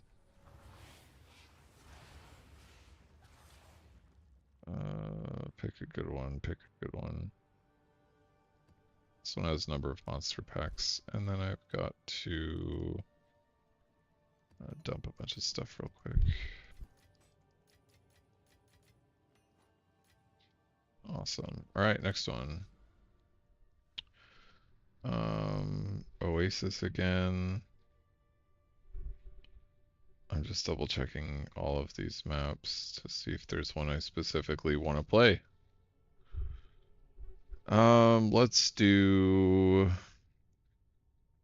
yeah, let's do Oasis as monster level as well. Yeah, sounds good, Cancerous. Corey Leach.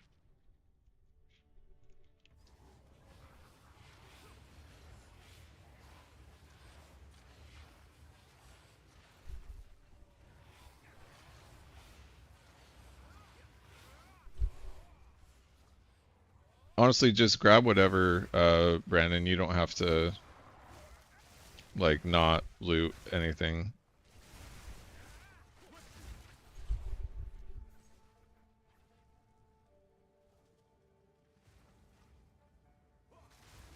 Ooh.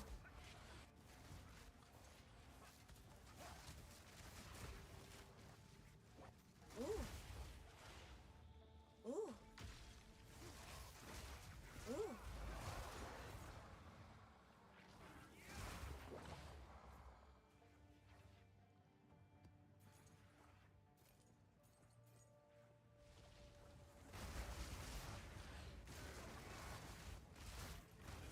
Ooh.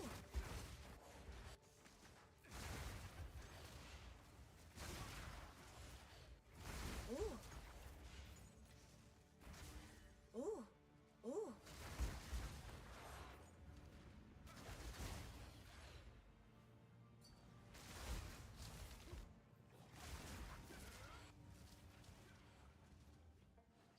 I'll check that out in just a second, MMDA. Ooh. Ooh. Ah.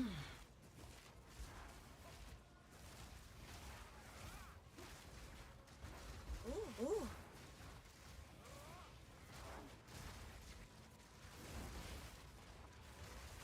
Ooh. I run Soul Eater mobs, so be careful.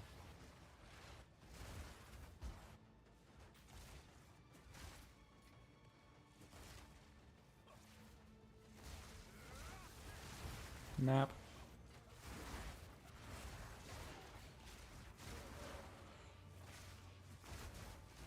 Ooh. Ooh. Ooh.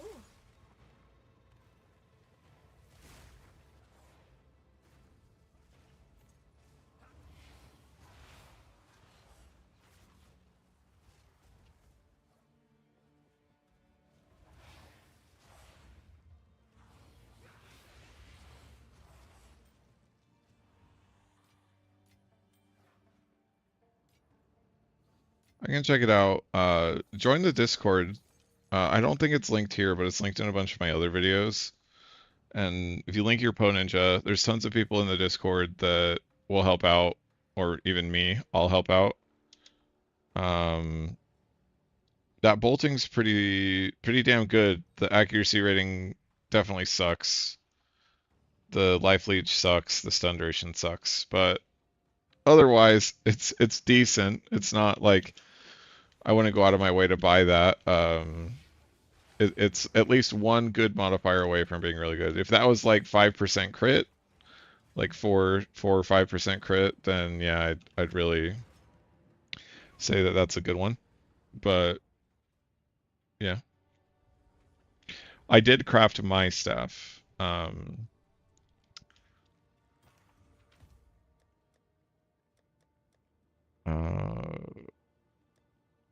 where I need to get more um stash tabs.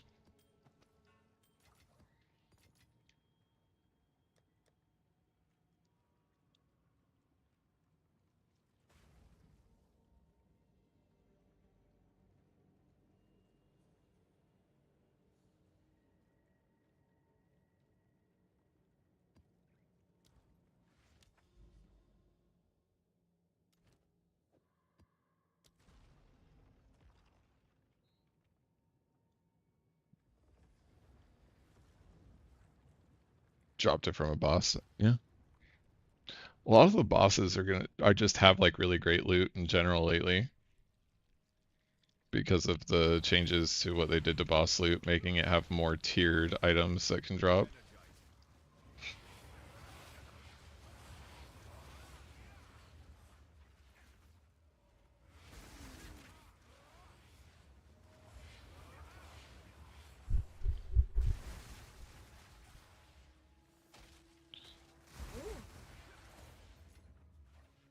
It's so nutty, man.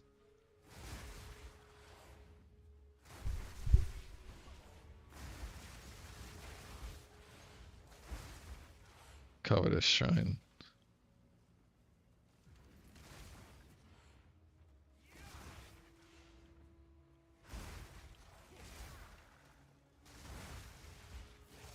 Ooh. Dodge, duck, dip, dive, and dodge. Ooh.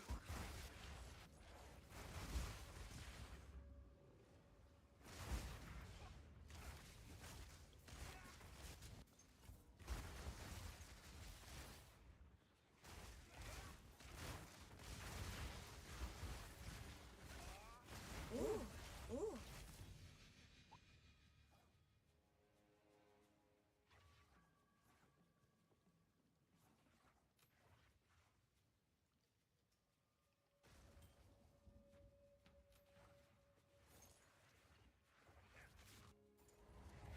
Can we do 2 different rituals at the same time? Or do we have to do the same ritual at the same time?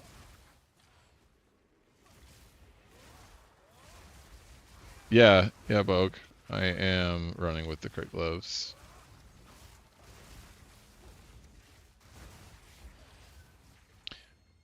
I swapped just because with my new staff, I was having a hard time getting crit cap without it, and with the way that I've kind of set up my tree. So, yeah.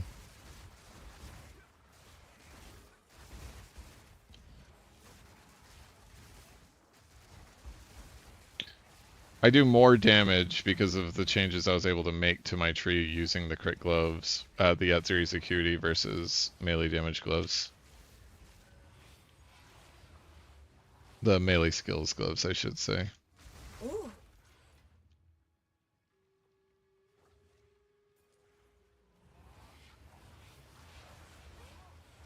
To Atsuri, I mean, I started using Atsuri's Acuity, then I switched Map. to melee skill gloves, then um,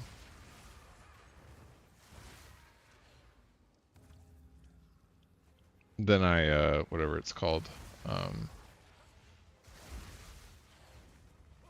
went back.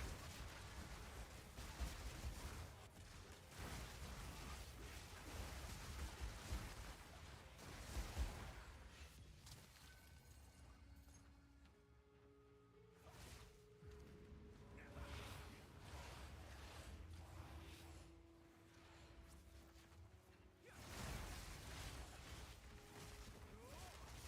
Ooh.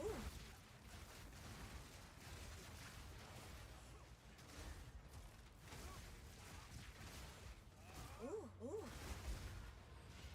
It does feel safer with that series, I would say. Ooh. Ooh. Oh. Oh. Ooh.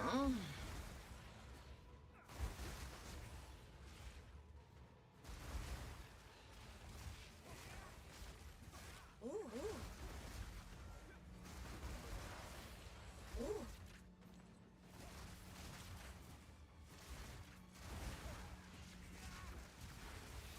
Ooh. Ooh. Ooh.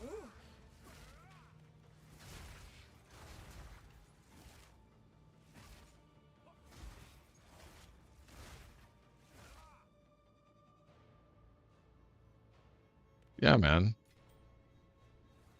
Ooh. Ooh. Ooh. Don't have the Maven moans. I am using Horizon right now, but can switch to whatever at any time. The better stuff as well.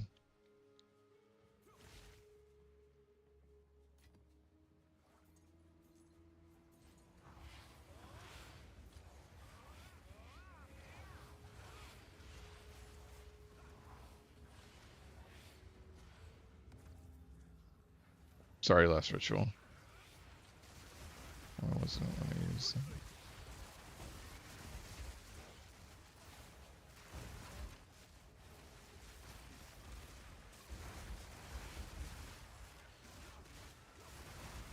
The loot improvements are a lot better, for sure. Feels really good.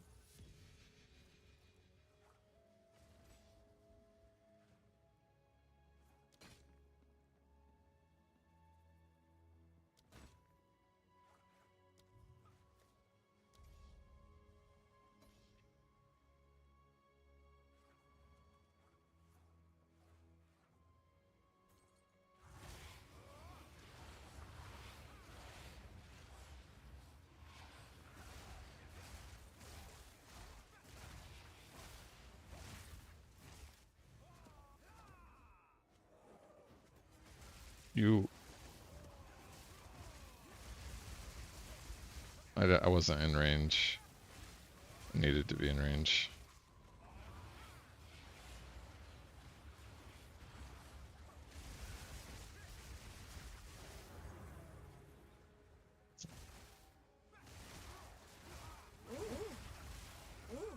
Map.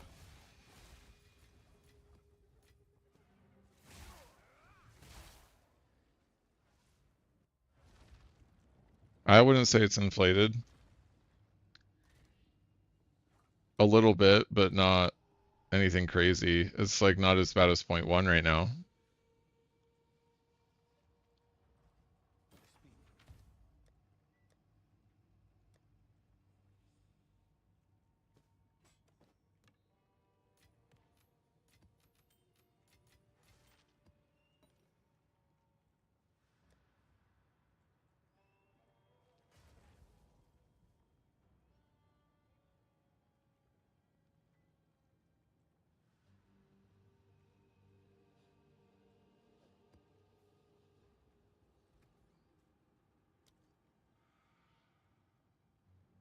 Yeah, for sure. Eventually, I want to get a headhunter. Yeah, like these are an example of gloves that you can be using, and then use voracious. But instead, I'm anointing cooked for the critical damage bonus, the 60%, and then running at zero security. Yeah, whisper Asta, and you can join.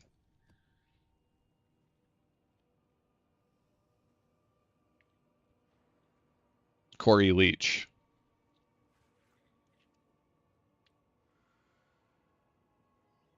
Yeah, my character's on Potu Ninja. Unusual creature. Yeah, I saw you on Once Human. I meant to reach out asking about that. See how you're liking it.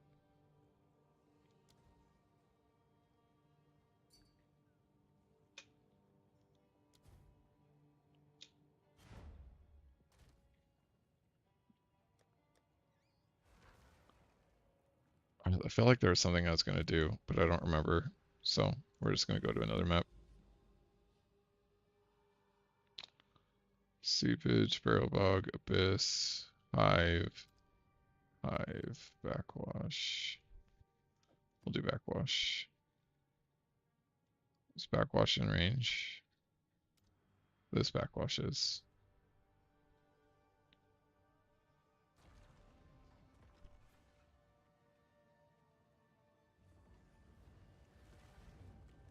Oh, I was going to swap stabs. That's right. Because I got sick of not doing a ton of boss damage. With the extra players, it kind of borks it a little bit, but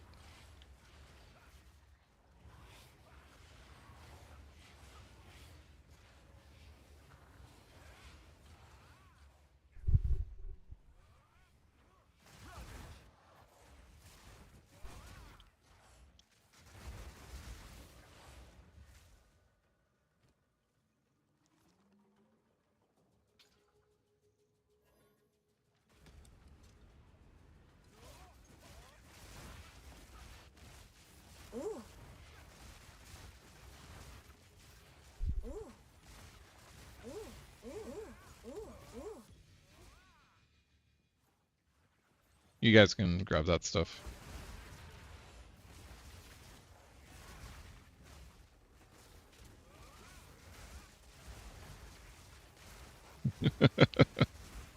Ooh. Acolytes United.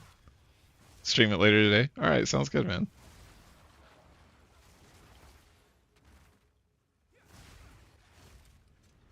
You're clicking it too fast, man. I gotta work on my old man fingers. Map.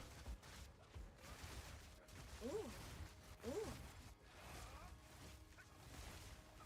Ooh. Ooh.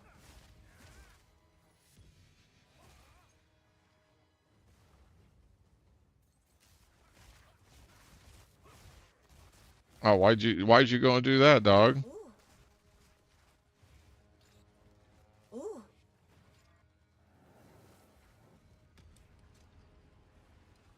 Map.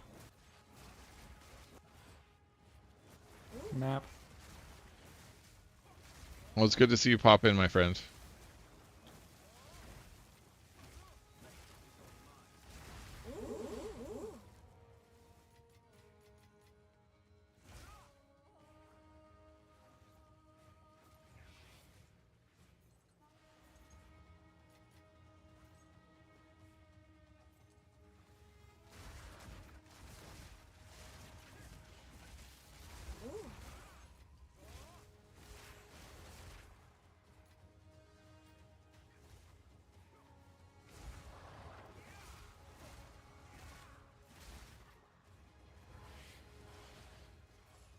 I thought that Once Human was that uh like PlayStation game where there's like the androids and stuff, Map. and you make like different decisions and stuff based on randomness.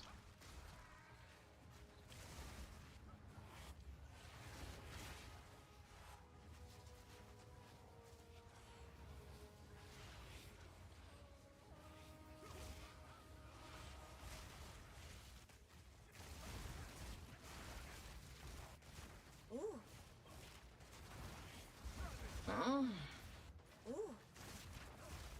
Ooh. Ooh. Ooh. Ooh. Ooh.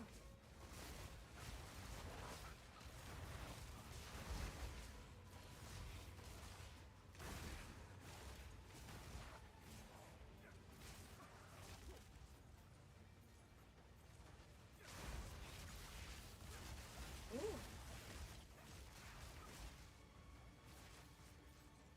Where are you?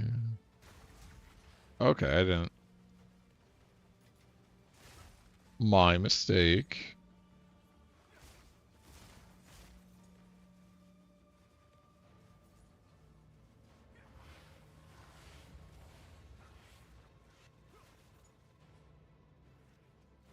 Yeah, I'll have to check it out. Been kind of wanting to play a game like that, but I've been having a lot going on. I'm over at the boss room, guys, and we can go hit up the rituals.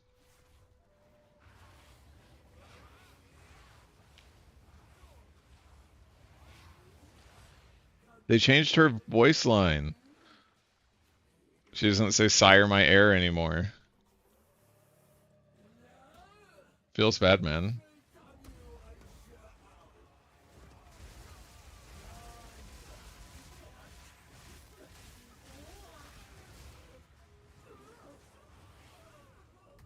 Ooh. Ooh.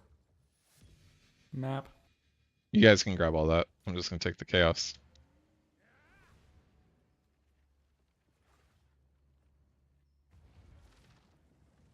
Oh shit, the ritual. Sorry. I need to go back in and do the ritual. I have a Sinistral Eraser in there for 3 div, so.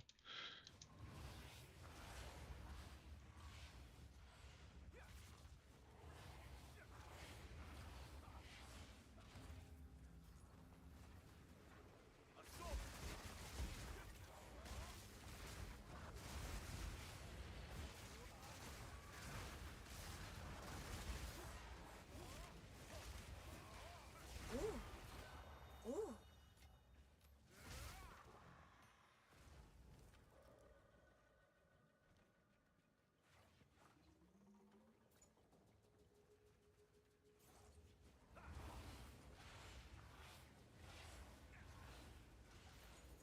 Yeah. Oh, thanks, Lisa. I appreciate it, man.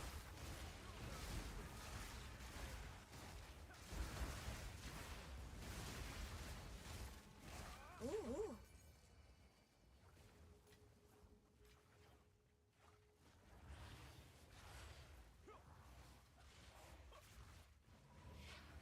How much did you pick up your headhunter for, Brandon?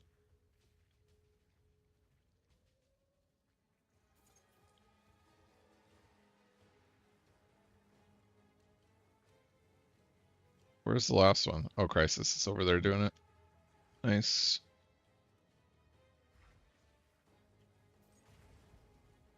Why Herald of Ash Crisis? What are you running in there, Asta, that makes it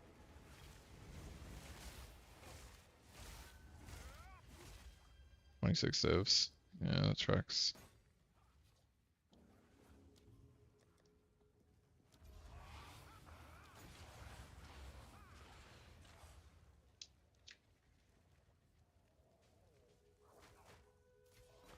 I thought that was an alpha howl.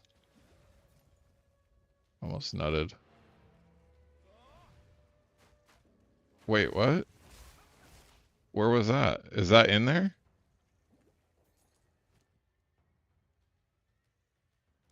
Or you just found it?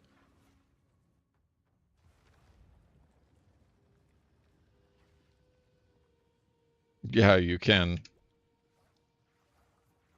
Oh, you bought an Alpha's house so that you could run some extra spirit stuff. Makes sense. Yeah, it's Corey Leach, Gwen.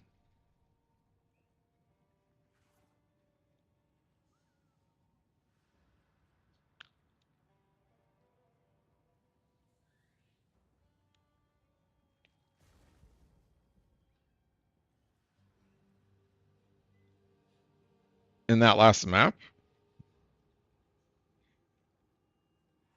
Or just like way before this, Asta?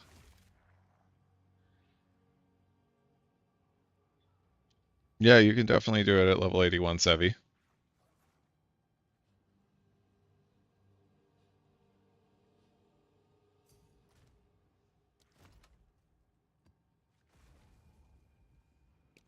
Thank you.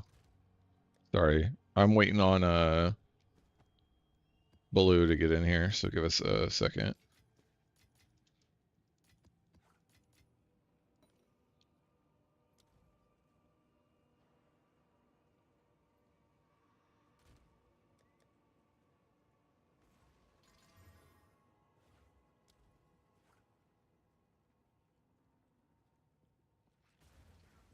I mean, not particularly smoky, just because so much of our defenses are on the chest. But you can definitely look to see, what you can make with Coming Calamity. You could definitely do it with, like Darkness.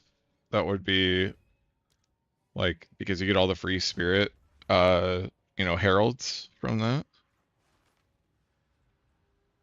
So, yeah. I'm pretty close to 96 myself. Reduced rarity, we don't want that. We'll go do another backwash.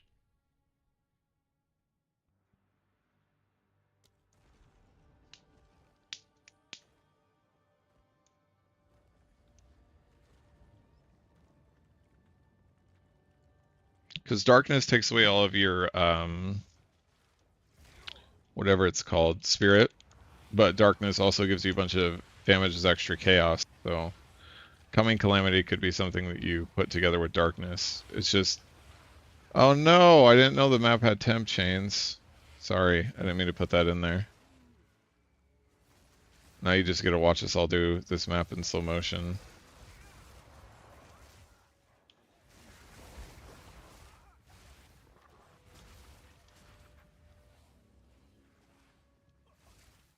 Cross the bridge. Ooh. Ooh.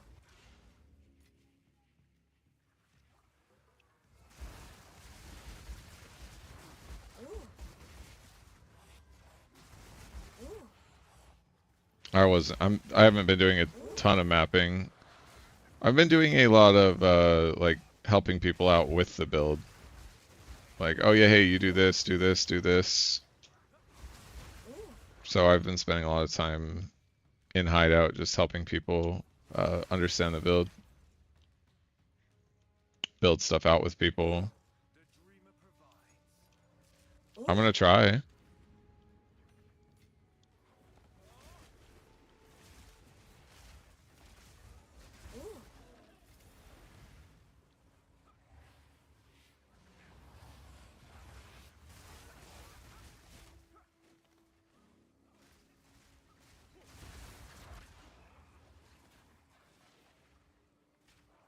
All right, Turbo Expedition.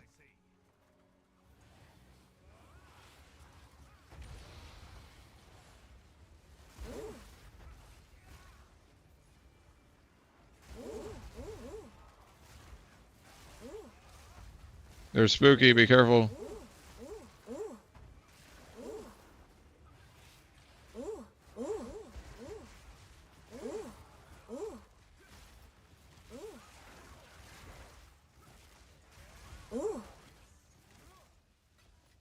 The real endgame content. Expedition, man. It's the real pinnacle bosses. I'm super happy about it too. Brogel. Every time I see your name, I just think like Brogel Jub. Got super lucky and been having a ton of fun with it. And I'm glad that people are enjoying the content.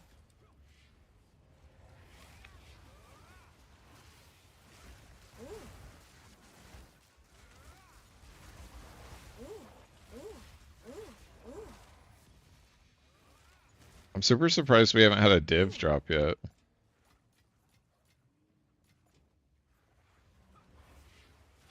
Let's go do the breach and get out of here.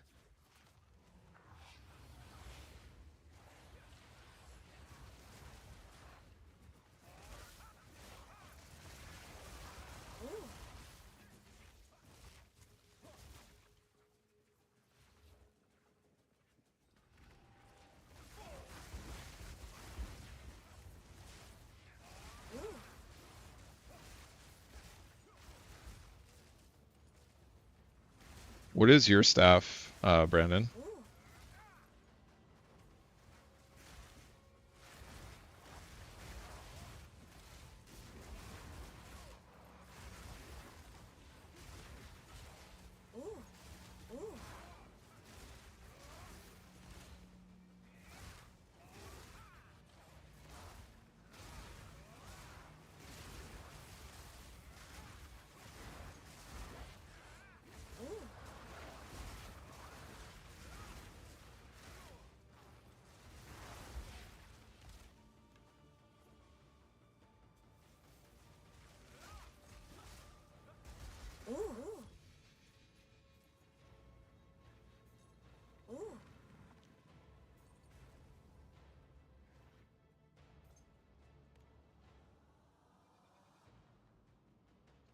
Oh yeah, you showed me. That's sick.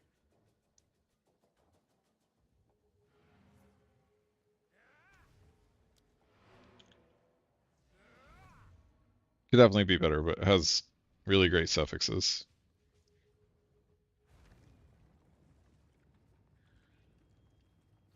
Is it 4 or 5 per party? I'm not sure.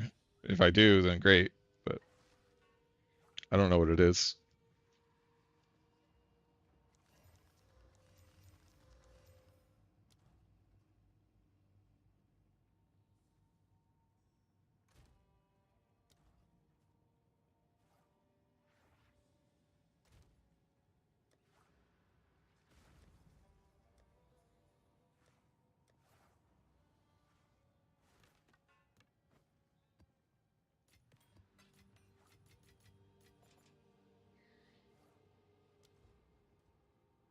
Six, yeah. I got a spot. Corey Leach.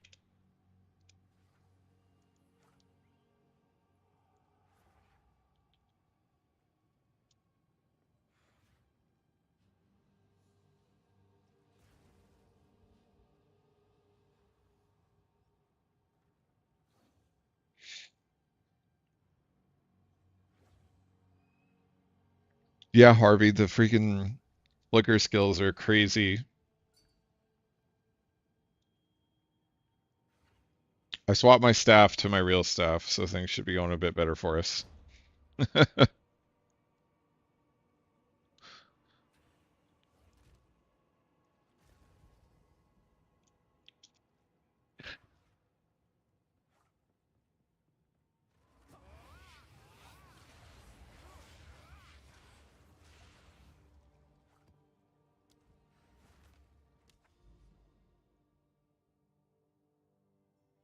Need like a wide open map for all of us. I'm looking. I've got like all backwash.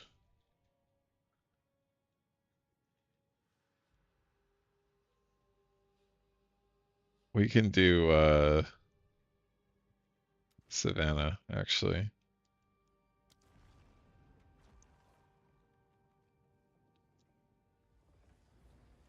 It is definitely a very different game. This is the first time I've ever done it.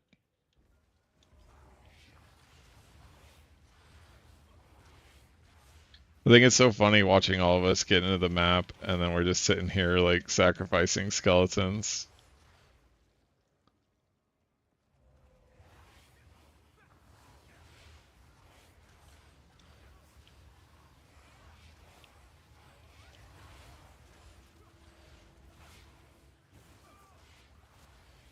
Yeah, charge infusion is definitely good. Ooh. Good tech for that. You guys, everyone started flickering so fast that I couldn't even get my first flicker out.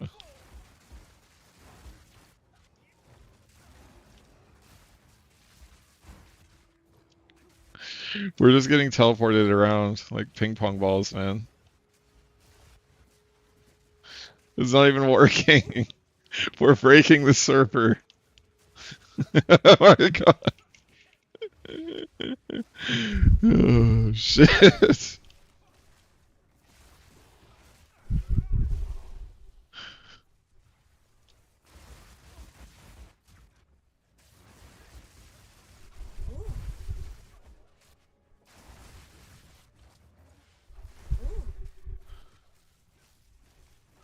Ooh. Ooh. Ooh.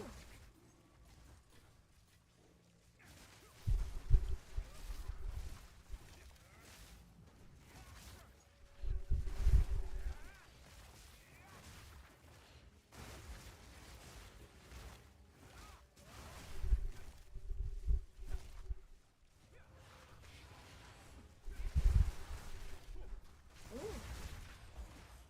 Map.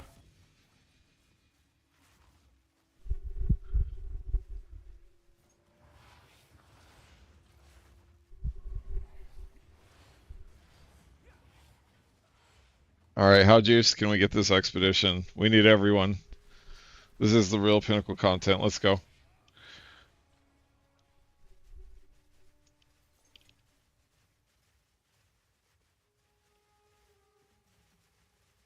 Okay, we won't do the one that's critical hits. We won't do lightning damage. We can do fire damage. Fire damage is acceptable. And then we can do this one. And we can do this one. And we can just have those. All right, let's go. Summoning.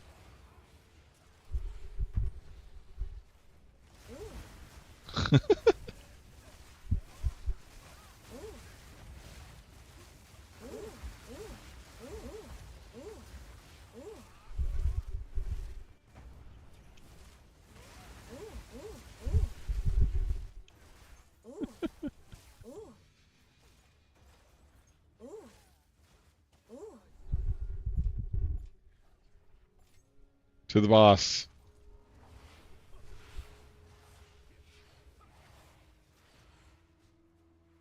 Latest update to crit damage and chance. I don't know what you're necessarily talking about.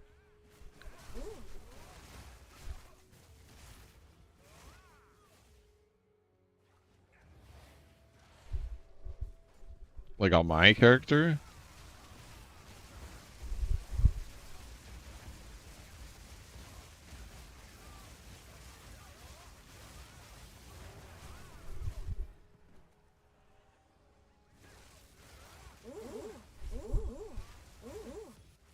Map.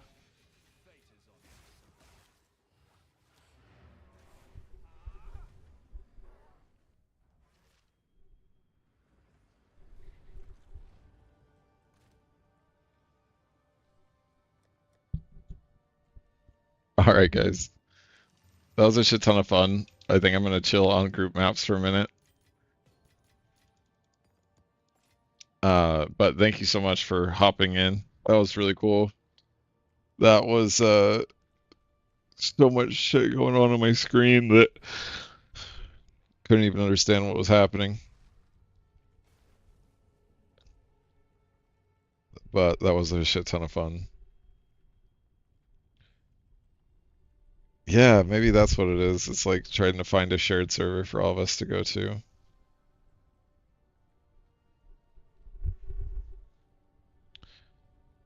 Yeah, 5-man flickering Zesh. Maybe we'll set something up like that in the future. Thanks, Gwen. Um, all right, so I have work. I have to wake up in like 5 hours, so that's why I said I was going to take a break for now. Hey man, I'm glad that I brought the love back, and it was a lot of fun having you all in a party, going through all this. It was super cool to see. This is the most Acolyte of Cholula avatars that I've ever seen in the game. It's just weird to think that, you know, so much interest for the build has just come from. This is a little under 3 weeks ago, so it's been super awesome, and now we're doing this and on the way to 1,000 subscribers. So everyone hit up the Discord. It's plastered all over a lot of my other videos. I'll do a better job of including it in the description of the streams. We're doing build help there. We talk about items. We talk about crafts. We talk about different things of like, hey, what other sentences could we do Flicker on? Eventually, I might branch outside of just Flicker, but Flicker is the only thing that enables me to have the full dopamine button constantly running for me personally. But again, I just want to thank everybody for getting me to the place where we're YouTube partnered, and I'll be probably streaming tomorrow. Check out the new vid for budget. If any of you watching, any of the 45 people watching, just need a div to get started. That collapsing horizon quarterstaff is really insane for this build.